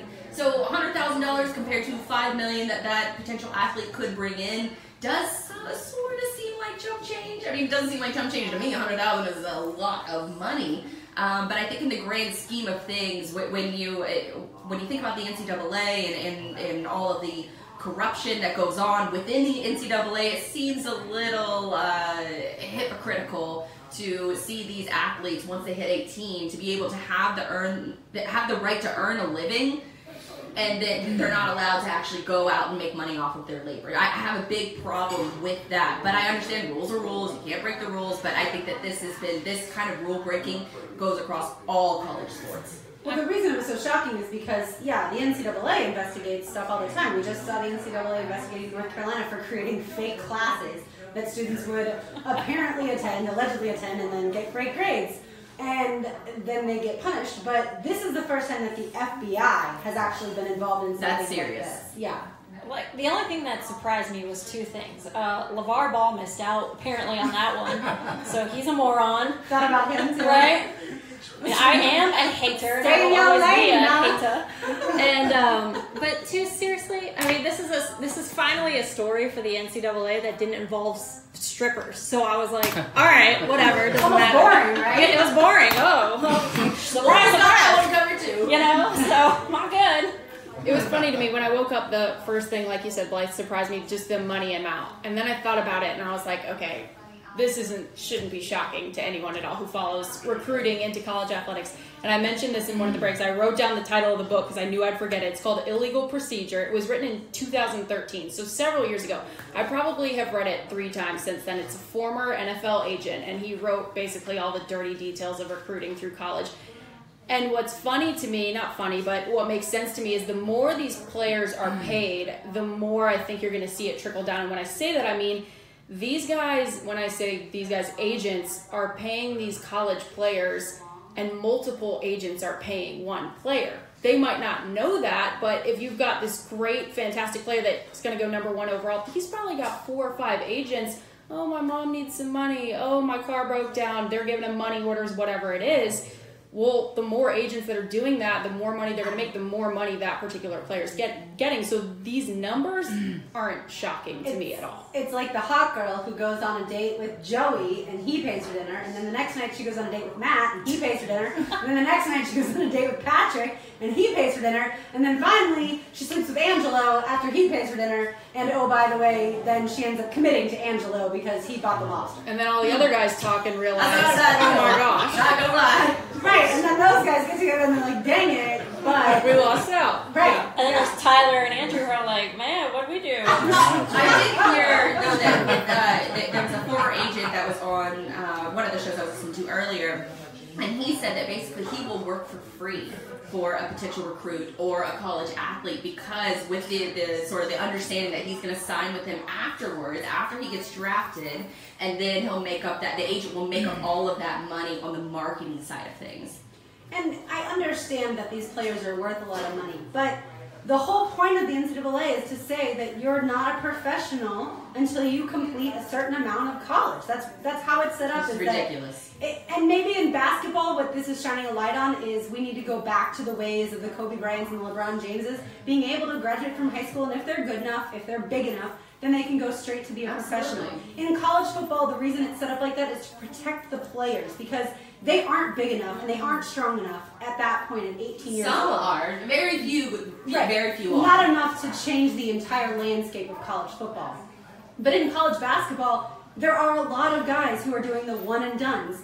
So much so that that's how people like John Calipari are being able to have a good program, is they recruit just those guys.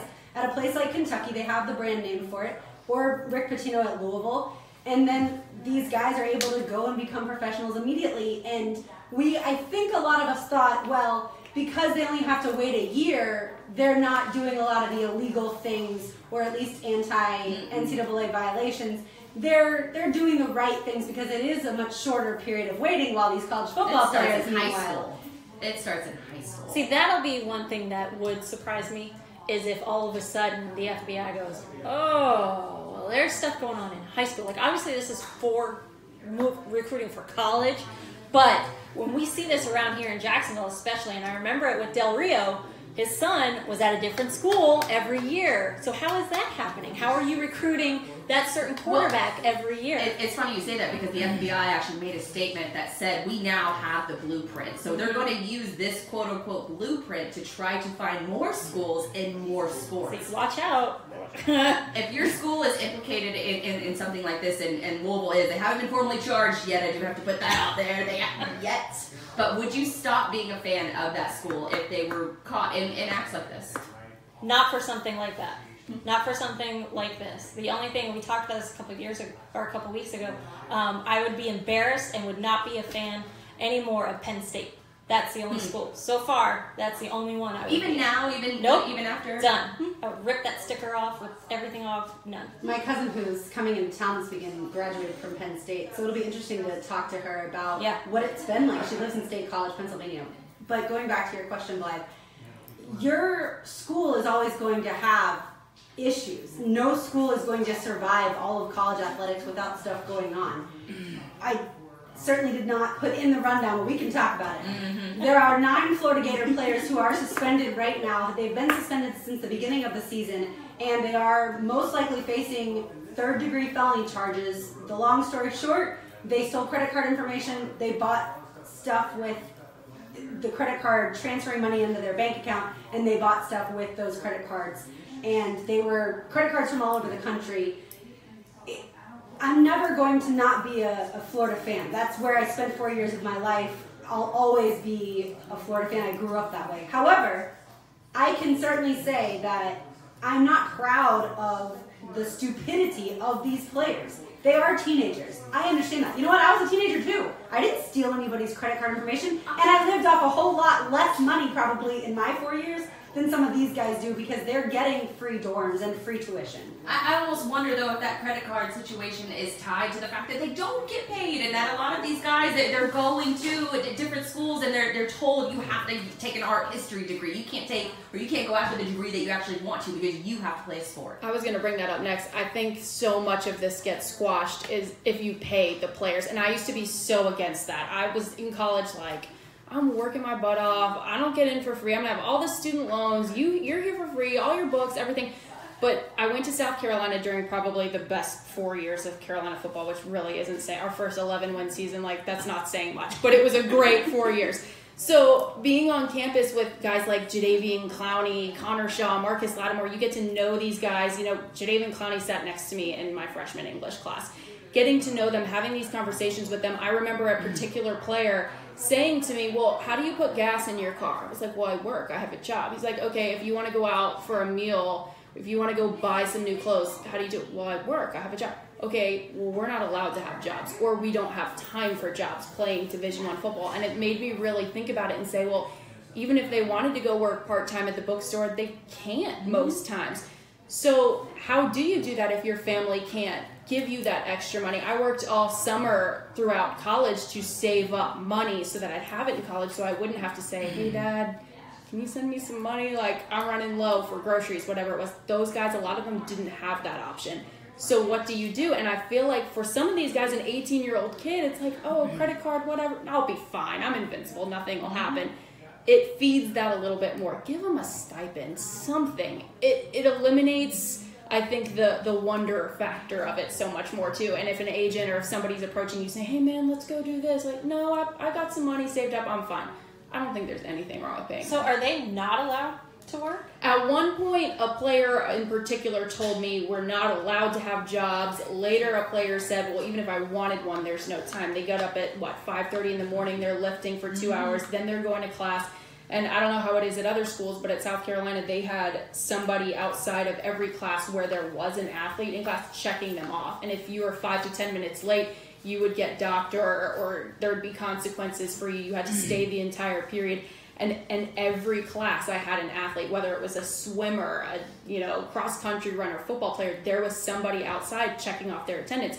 Then right after that, you've got your 3 o'clock workout into practice. You've got media at 7 o'clock, and then, well, you got to go do your homework. So that doesn't leave you much time to have a job. And that was when it really sunk in with me, I think, was, okay, I can schedule my classes from 8 to 3 and then go work. I don't have to go to practice. Yeah, and I do think that we're going to get to a point where players have the ability to choose almost. I'm going to take the free college tuition, or I'm going to get paid while I'm a member of, let's say, the University of Florida State. I don't think that that's that bad of an option. If they're turning down the free education, why can't they get paid? Granted, some people would say, well, no one's going to choose the education.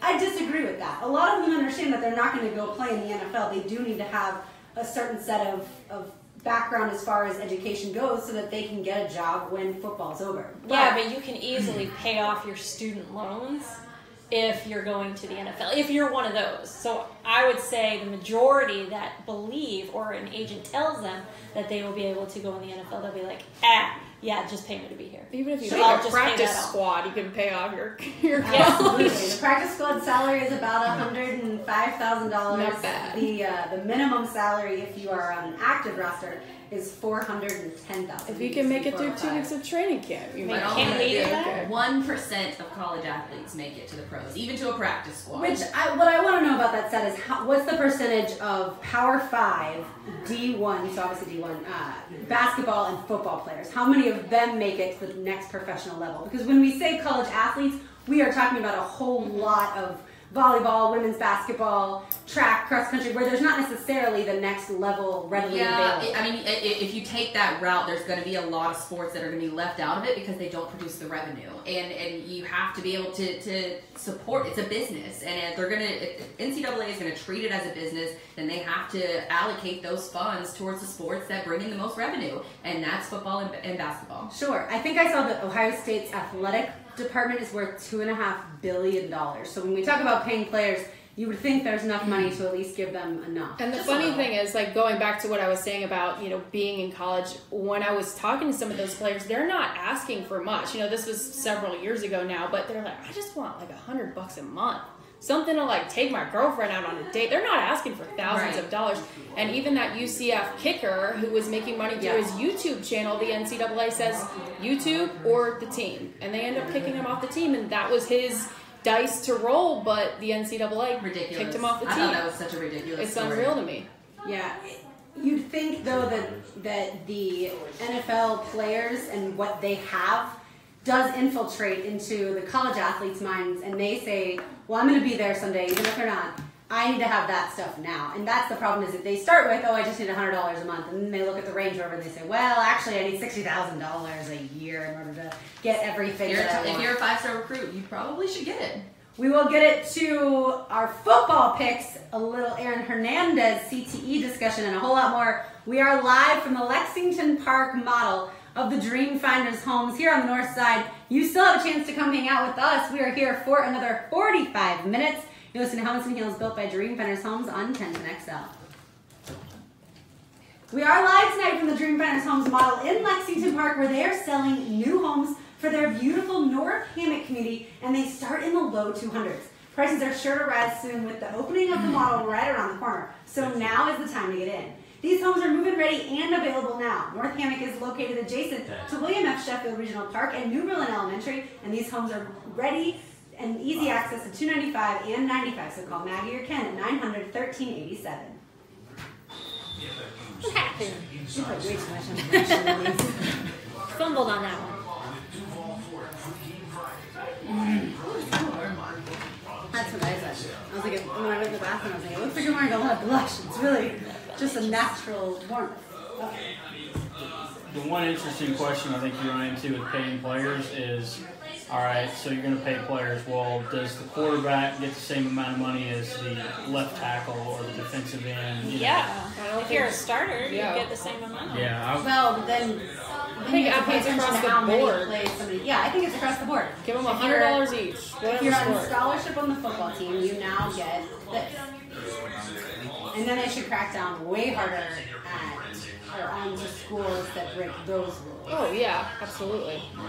Like Caitlin told me when she dated Lonnie throughout college that he would get up to $2,000 for the semester. So he got a stipend. Right. His housing was paid for, meals were paid for, tuition was paid for, and then he got like $2,000. Right. But that wasn't enough for the lifestyle that they wanted to live. Yeah. So then her dad would pay for the rest Right. for them. And I'm like, you spend so much. That wasn't That's the thing, enough? like, some people spend so much more than others. Like I lived on virtually next to nothing because I didn't want to spend money. Well, I imagine with these athletes too, they have a lot of social commitments that they have to go to, and it's not free. Like you still have to tip your bartenders or tip your waitress or whatever, and that costs time, and it costs a little bit of money too. Where's that money coming from? I even know some who would sell their books early in the semester because they got to keep whatever money that they sold. Even though the school paid for their books, they didn't have to give that money back to the school. So they'd be like, oh, like it's Mother's Day, like I need to send my mom something. They go sell a book, and I'm like, this is ridiculous that you're on ESPN every weekend, one of the best players in the country, like, and you can't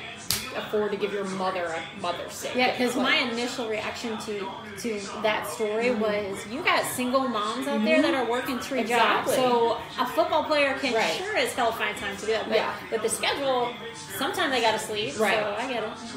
But yeah, it's a slippery slope. But you're gonna come in Title IX. Title IX. Big role. Yeah. Okay.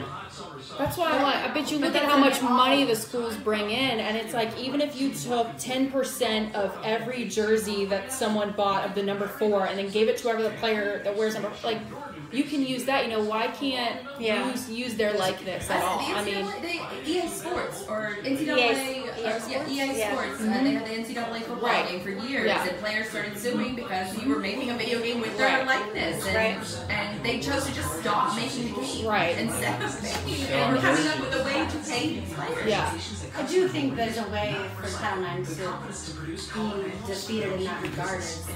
There should be able to be, if the sport makes money, if there's actual revenue, then a player can be paid. If the sport is not making revenue, then this group of players don't get paid. Because You can still get your scholarships, but you don't technically get paid. like absolutely, yeah, like in North Carolina, I'm sure lacrosse is making a ton of money. You know, even from the TV contracts, you could pay these players. I mean, you've got like apparel, TV, tuition from regular students, ticket sales, concessions, like all of that.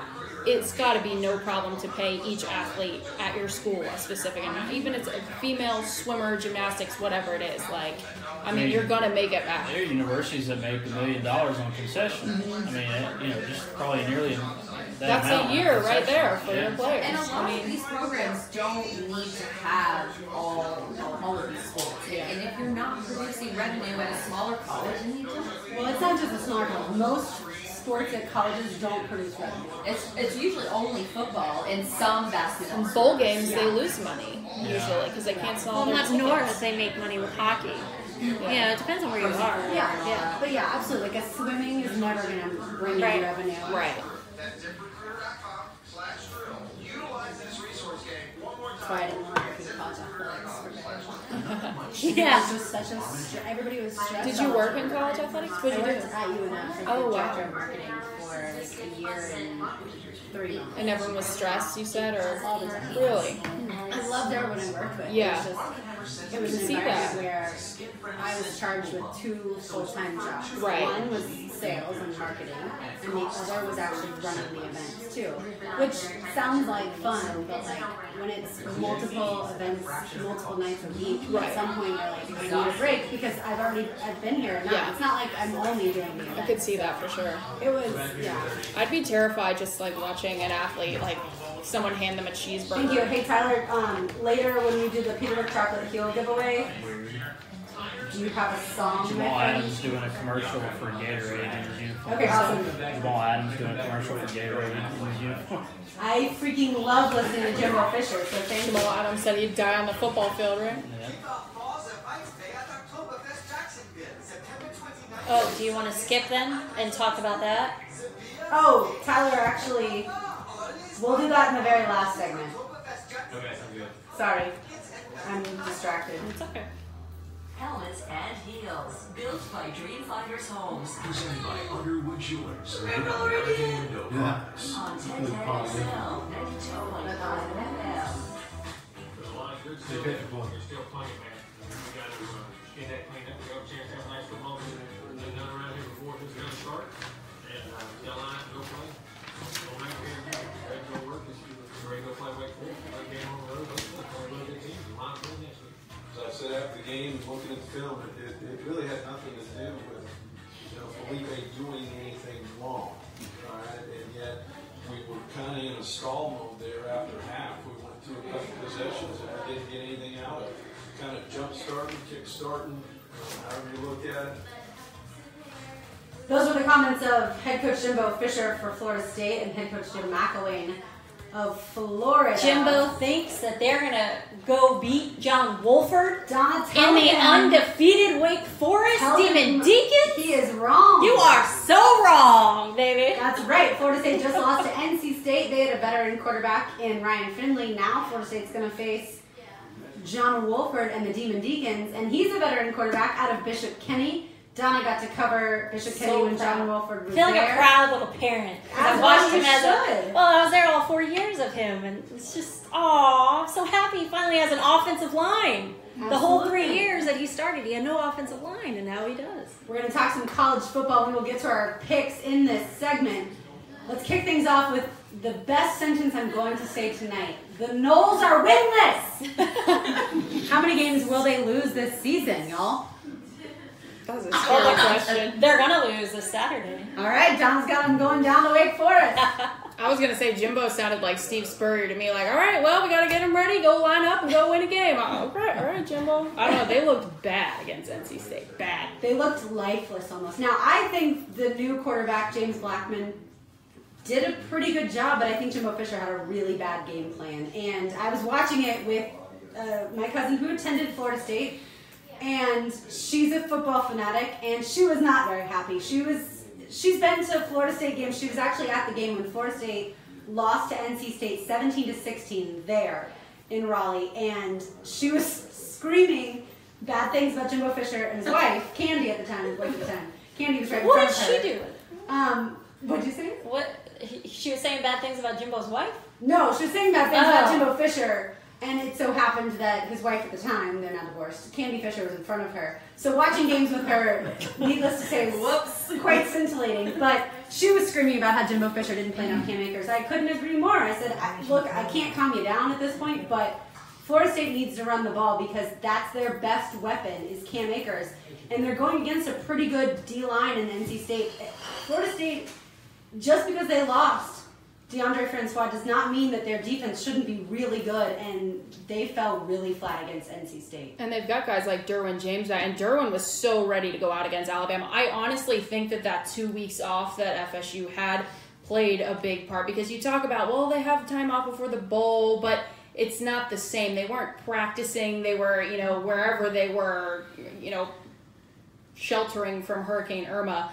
It's a different feeling watching everybody else play, having that time off. I think they got out of sync, and then being on top of having a true freshman quarterback starting for you now. All these Florida State fans have high expectations of, we're going to win a national championship this year. I feel so bad for Seminoles fans, and that's coming from someone who was born and raised a Virginia Tech fan, and FSU beat the pants off of the Hokies when I grew up. I mean, I used to love nothing more than watching Florida State lose, but I genuinely feel bad for Jimbo because, he's a great recruiter. He's always got that next man up. You see that the running back situation this year, but he just wasn't ready yet. This true freshman is not ready to step into DeAndre Francois' shoes quite yet, as in the second game of their season. After Wake Forest is Miami. They've also got Clemson and Louisville. Are they going to win any of those three? Nope. They won't. That's the fan of you talking. I don't think Louisville's been the same, or I don't think Florida State has been the same since they lost to Louisville and they scored 67 points on them. 63. 63. So close. You wanted those extra 4. And that's the thing is, Florida State had the time off, and it's been an unfortunate season. Kicking off at high noon in Tallahassee when it's not a full crowd still, in my opinion, doesn't mean that Florida State shouldn't go out there and play like their hair's on fire. And it seemed to be the opposite. NC State lost to your team, South Carolina, and they came out like the ones that had a lot to prove. Meanwhile, Florida, my heart has been pounding up all 60 minutes of the game, up until the very last seconds, both last week and this week. I think Florida has taken years off of my life. And the sad part is this isn't a great Florida team, so I should just let it go, but I haven't. Head coach Jim McElwain named Luke Del Rio the starter. He started Felipe Franks against Michigan, yanked him at halftime, put in Malik Zaire. Against Kentucky this past week, Felipe Franks starts, he yanks him for Luke Del Rio. At what point is Jim McElwain going to figure out the quarterback situation? I think it's more of a figuring out his players thing, because when I first saw, he gets yanked against Michigan, Felipe Franks, and it's like, okay, McElwain came out right before game 1 and said Felipe won the job. He beat out Malik Zaire, he beat out Luke Del Rio. But then you see him get yanked immediately. And then this past weekend, you see him get yanked again, and Luke Del Rio goes in, and it's kind of like, okay, well, he's 18 years old. Like, is he mentally prepared for this up-down? Is it one of those things kind of like Blake Bortles in the preseason? He's going out there, and it's like one misstep, I'm coming out.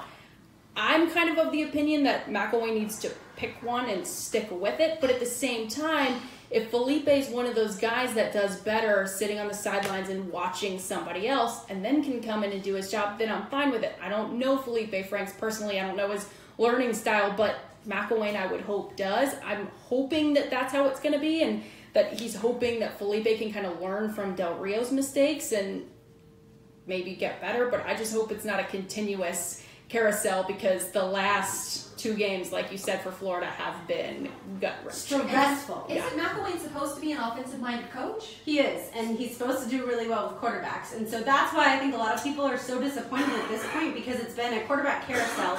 And Felipe Franks won you single-handedly the game against Tennessee. He threw a pass that went about 67 yards.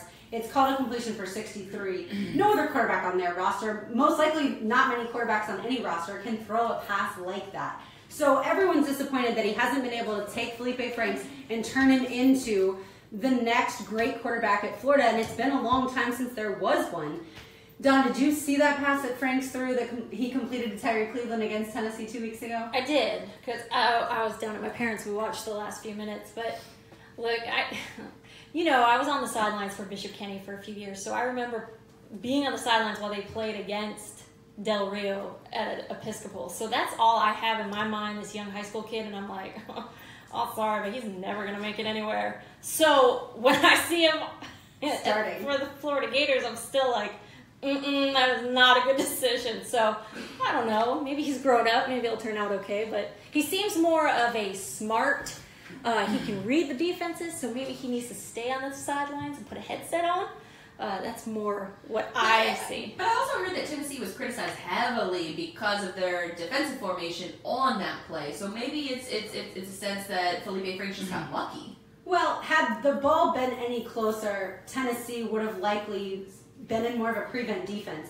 Nobody thinks that a quarterback can throw it that far. As soon as the game was over and I kind of collected myself, I said, and the reason I asked you, Donna, if you saw it, I said to myself, there's not a whole lot of NFL quarterbacks who can make that throw. And so we started going through the ones that could, and I was like, I don't think Tom Brady can make that throw at this point in his career. Did you not see this past Sunday? I did not. Tell me about it. Oh, sweetheart. But that TB12 diet just makes our arms stronger. Well, ice cream.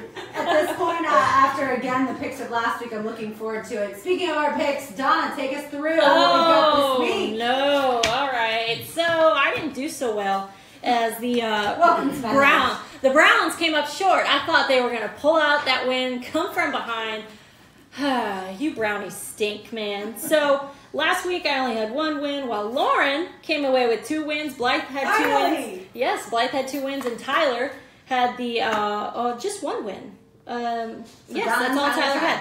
So far right now we have Blythe with 8 wins total on the season. I have 7. Tyler has 6. Lauren finally gets in with 4. All right. Wow. And so everybody remembers we do not pick all of the picks. We have 1 college football, 3 NFL games. We do not pick against the spread. It is straight up. And the loser at the end of the season will have to do the TB12 diet for a whole week.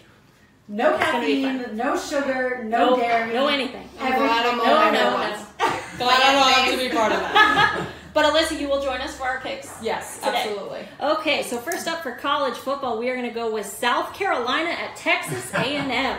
You guys are killing I'm going to go with you right away, Melissa. All right, this is gonna hurt my heart really. South Carolina, Texas A&M. They're at Texas A&M, and that does not make me feel good because the Gamecocks barely squeaked out a win over LA Tech at home. That's correct. I was this cheering past hard week. for Louisiana Tech minus. Come on, Lauren. Come on. I honestly watched the first half of that game, turned it off, and left. And I said, if we win, I'll go back and watch it. But it was bad. It was bad. Texas A&M, such an inconsistent team. Kevin Sumlin always on the hot seat, but I think they're better than the Gamecocks, even being inconsistent. Just because now South Carolina doesn't have Debo Samuel. That was kind of the life of their offense.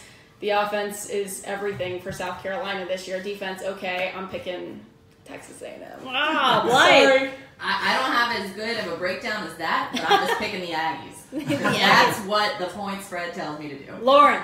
A&M is buoyed off of their win at Arkansas. They're going to take that win home and win in front of the home crowd, so give me the Aggies. Tyler. All right, we're going to make up some ground here. Y'all are A&M, so I'm going South Carolina. Woo! Love it. Maybe a Will Muschamp team. I don't know why I'm doing this crazy, apparently. Tyler, did you just say y'all? Y'all. Yes. Wow! Indoctrination into the South has happened. Next up, you will say boiled peanuts. Boiled peanuts. Boiled peanuts. Bless your heart. Boiled peanuts. All right, Donna, who do you have? You know what, Tyler? I don't know if I went with you on one of my picks last week, and if that's why I did so bad, but the hell with it, I'm going to go with you on this one. So I'm going to go with South Carolina and the Muschamps. Next. The mush. Yeah, that's exactly what the it Muschamps. I take offense to that. I'm sorry. Let's move on to the NFL. The Saints are visiting Miami. Alyssa, what say you? I'm taking the Saints because Miami just killed me after last week. I picked them. They let me down. Go Saints. Blythe. I'm going to pick the Saints too. I know it's the Dolphins' first home game of the season, It's in I London. believe. But I still think that they're reeling after the weekend and sort of struggling to get back in the groove of things. So I'm going with the Saints. Lauren? The Saints have not been as good as they should be, and Brandon Cooks came out and said he is glad he is a Patriot once a Saint. Give me the home team. Jay Cutler bounces back, the Dolphins. Tyler?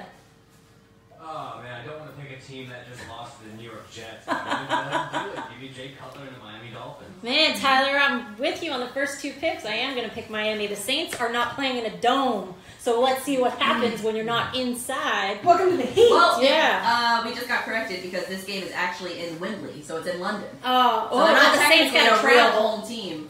Well, the Saints got I'm still going to travel. go with the Saints. I think the Dolphins looked terrible last weekend, and I think they're going to look even worse in Wembley. That doesn't change anything. It doesn't change anything to me. Change anybody? Nope. Change anybody? Nope. Nah. All right, Steelers at the horrible Ravens, man. Woo! Hardest pick you've given us. by Alyssa. far. I'm picking the Ravens. They're pissed. They're bouncing back. All right. Blythe? I think that it was a little bit of looking ahead for the Ravens, looking past the Jaguars in order for this game this weekend. So I think the Ravens bounce back and hit the Steelers because the Steelers are only strong on the offensive side of the ball. And the Ravens are supposed to be strong on the defensive side of the ball. So I think that they're going to step up this week. Lauren. The Steelers just lost to the Bears. Do you know how bad Mike Tomlin is going to be on their butts? John Harbaugh, yeah, he can look at his team and say, you guys just got drummed. But there's no way the Steelers win or lose 2 games in a row. Give me the Steelers to win. So you didn't mean John Harbaugh. John Harbaugh's going to be on the Ravens' butt too. Oh, okay. But not as hard as Mike Gotcha. Tomlin's going to be on the Steelers. Got you. And Tyler.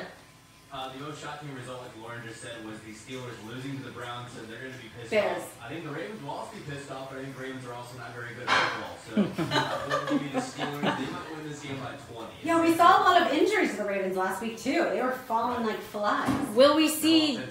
All offensive line all. Yeah, will we see Joe Flacco benched? Yes. In replace for Ryan Mallett? He's not 100% from his back injury, and I think that there's a bigger problem there that they're letting on. Ryan Mallett can sling it when he sees what's coming. I'm going to go with Steelers as well. And our last one, Jags at the Jets. Once again, making me pick against my own team. Well, both of them. So either way, it's almost a lose-lose or it's a win-win. All right, if the Jags defense can make life miserable for Hackenberg, I'm going Jags. There you go. Is that who the quarterback is right now? Okay. I never know. That's I think so. You never know. It's like a Christian rolling door. Hackenberg I think out of Penn so. State. All right, so you're going Jags. I'm going Jags too. I don't know how you don't pick them this week. Lauren? Absolutely the Jags. Tyler? I don't want to pick the Jags. They on a 2-game winning streak, but they're going to do it this week.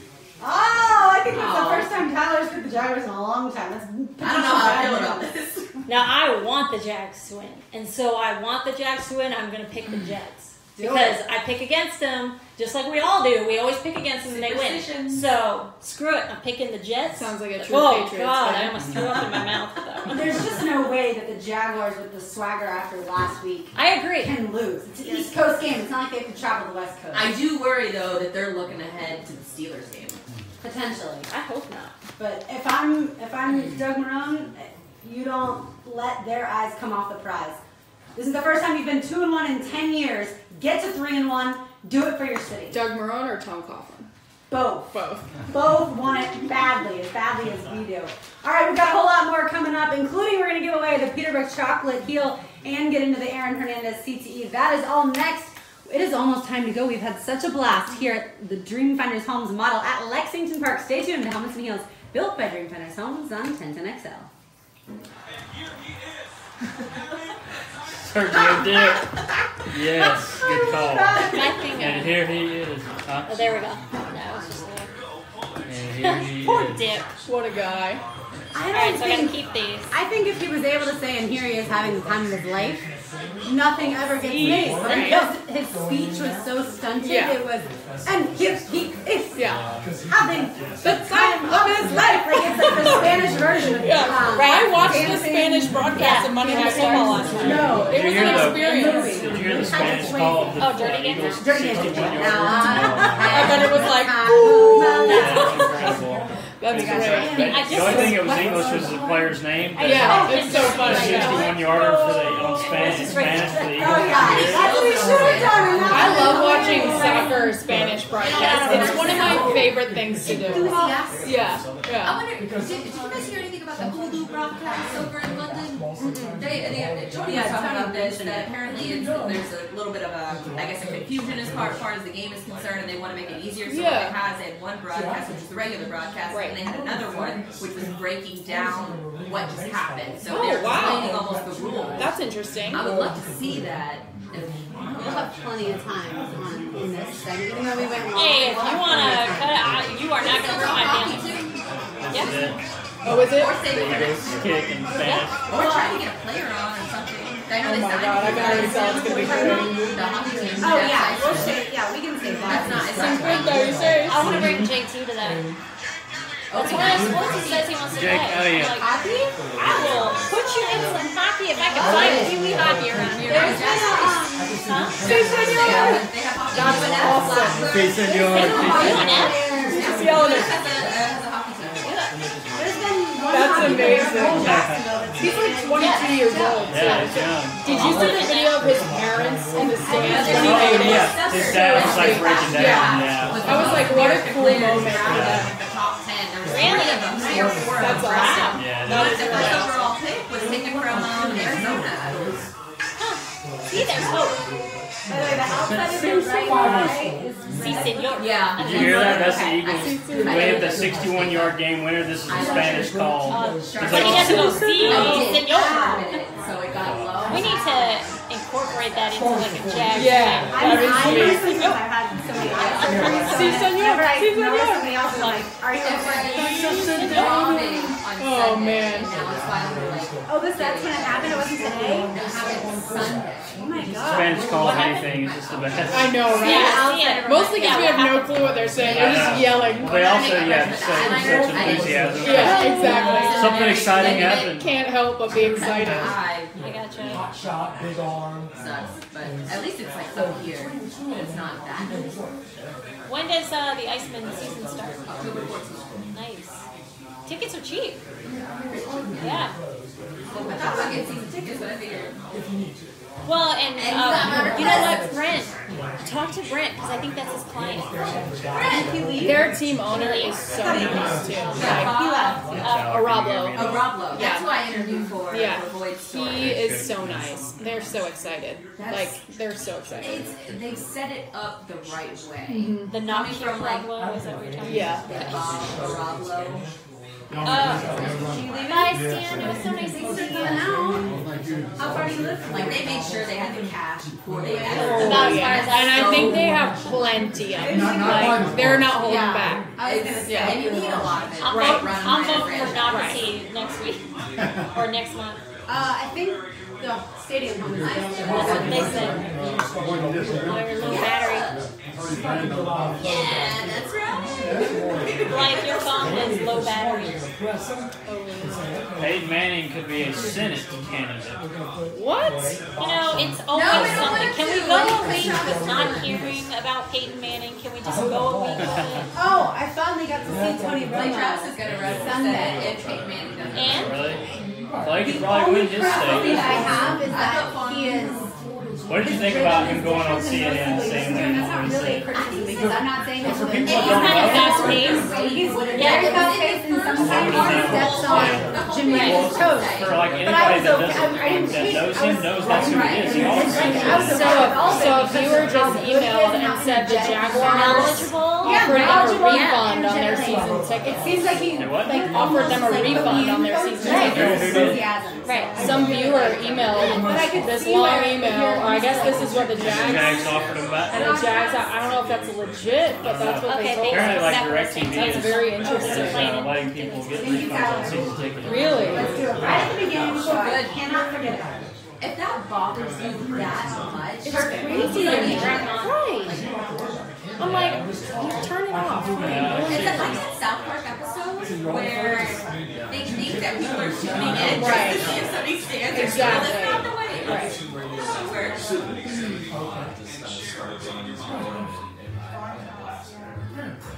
You're listening to Helmets and Heels, built by Dreamfighters Homes. Presented by Underwood Jewelers and American Anthem Protests. On 1010XL, 92.5 FM.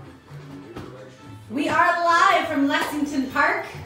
The model home, Dreamfinders Homes, built here on the north side, and it is a beautiful home. We have had an absolute blast. Thanks so much to our friends from Dreamfinders Homes. Ladies and gentlemen, it is your chance right now to win the Peterbrook Chocolate Heel. Just text into the 1010XL text line, driven by Duval Ford.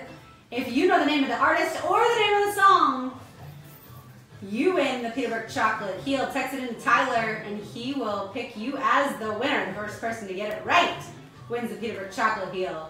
This person, I know it's hard not to move to this yeah, song, right? is coming to Daly's Place, and we will be back with a dose of Daly's Place next week. I got to go for my first time this past Thursday night. Oh my gosh, can you just bottle up the excitement that I feel during a concert and like put that in different moments, and I would never need coffee. It's just so fantastic. At one point though, Brian, my boyfriend, did lean over and say, "You're louder than Zach Brown. Can you please tone it down so I can hear Zach Brown?" Sorry, no I cannot. Wait until we go to the next concert. All right, Donna, tell us about Aaron Hernandez. Yeah, so this news came out about Hernandez, and it came out that they had his brain diagnosed and he had severe CTE. Now, what's surprising is because he was so young. You know, he's only 27 years old. They said it shouldn't be as far along as a 60-year-old in the brain when you're only that young. But the family has gone ahead and decided to sue the NFL and the New England Patriots for his daughter's sake. They are suing the NFL and the Pats over his death, and they're claiming that both the league and the team have deprived his daughter of her companionship with him. So my initial question is, do you think this only occurred magically when he got to the NFL? You don't think Pee-wee, all through high school, the Gators, you don't think this occurred all through then? Why, and I know because, you know, Pats fan, but why put the Pats lumped in? You already have the NFL lumped in. I don't see why this wouldn't happen all through college and New England. Well, what robbed her of his companionship was committing a crime and going to jail. Yes. Not what's in his Several. brain. So there's that too. Right. And drug use. Yes. Drug use as well, and that amplifies the CTE symptoms. I think the family decided to go after the most successful and wealthy people who may play any part in what happened to his brain, and I guess if you're the family, you could say that the reason he committed the crimes is because his brain was messed up. You could potentially draw that line.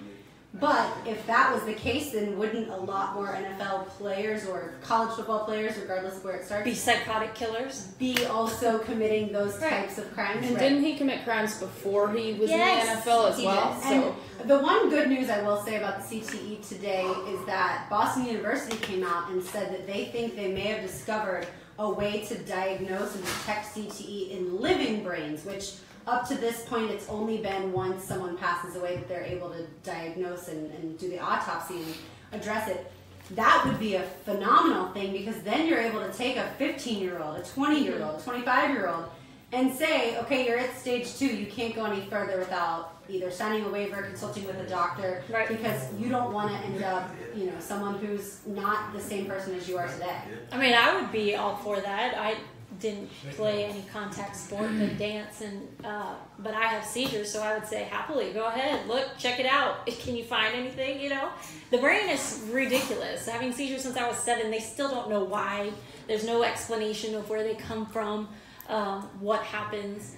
So I love that Boston University figured that out, and they think that they can do this research on living brains. On the other hand, too, it's kind of one of those things that I'm completely for making the game safer and learning more about it, but you know what you're signing up for as well, becoming an NFL player. I mean, whatever job you're doing, you know what kind of criticism you're signing up for. I work in TV news. If someone disagrees with my opinion, or if the weather person forecasts something incorrectly, they're going to get emails about it, and they're going to get yelled at for, well, that rainstorm didn't happen at my house, like stuff like that. So it's kind of like, how do you know anything about the weather, Alyssa? Well, I don't know. I don't know anything about the weather. Well, I think I think they have a case, to be honest, because if you watch a PBS documentary, League of Denial, and I've talked about PBS a few times tonight, but it's a really fascinating. Cable, Blythe. No, I do have cable. Hey, I stream everything now, but I'm fascinated with these PBS documentaries. I watch Clifford. Clifford is great. PBS and on my little soapbox here, but as far as like journalistic and integrity, they are one of the last bastions of that in this country. So I will sing to the high heavens of PBS.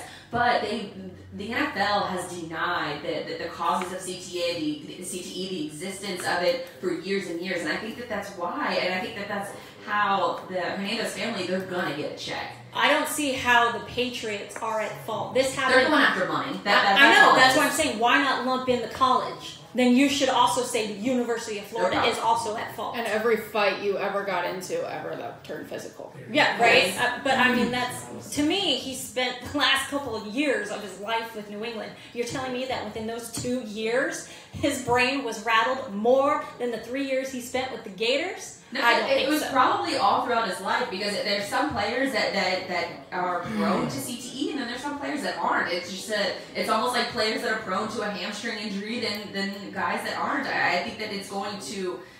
I think that this case is going to have a drastic impact on it that we're not going to see for the next 20 years. I think it's going to drastically, this whole CTE is driving parents away from letting their children play football. And we think that sort of a lot of the offensive line play is bad, that a lot of the quarterback play is bad in the league. If it's bad now, wait until 20 years when you finally see the impact of it, of parents choosing to put their kids in baseball and soccer. And those sports have concussions as well. Women's soccer, I think, is the leading cause of concussions in the United States out of all sports. But they get, much like baseball gets steroid connotation to it, the NFL has CTE. Do we know if hockey has this research? They have concussions. Well, yeah. But it's not on, it's not, I think the NFL is third. I want to say that soccer is first, lacrosse is second, and then it's the NFL, and then it goes down the chain. So they're a little further down it, but it's, I don't have the exact. Because we were just talking about, during the break, about the Icemen and when they start up, and I was like, I would love to put, my son in hockey. Pee Wee hockey around here? It does. Let's do it. I will happily do that. I have they have just as much ability to get a concussion in that than they do in the NFL. But absolutely, I'll switch on some states. If I was the NFL and the Patriots going back against it, I would say there's also personal responsibility when it comes to the person telling the doctor that I have a concussion. When I played high school soccer, there was one time that my head hit the ground so hard, and I came up and I went to the athletic trainer and I was like, something hurts. And they were like, well, what hurts? And I said, my shoulder. And I couldn't really think. I just said my shoulder. And they kept moving my shoulder around. My shoulder was perfectly fine. But I couldn't process what was hurting so bad. My head was hurting so bad that I literally couldn't think to tell them. And so the athletic trainer got frustrated with me and said, just go sit on the bench.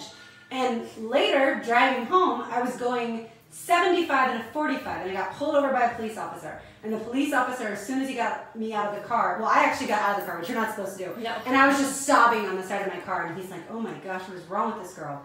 Luckily, my mom was behind me. She pulls over, and the police officer was talking to her. And we realized later that I had gotten a concussion, and that was why I couldn't really communicate what was wrong with me, and why I was speeding to a degree that I had never done before, and also why I then sobbed so hard that the police officer could not wait for my mom to get there and just be done with me. But that's the type of thing that then a player, when that happens, needs to say, and they're not going to, I get it, but they need to say, I've had one, and they need to start documenting it themselves as well.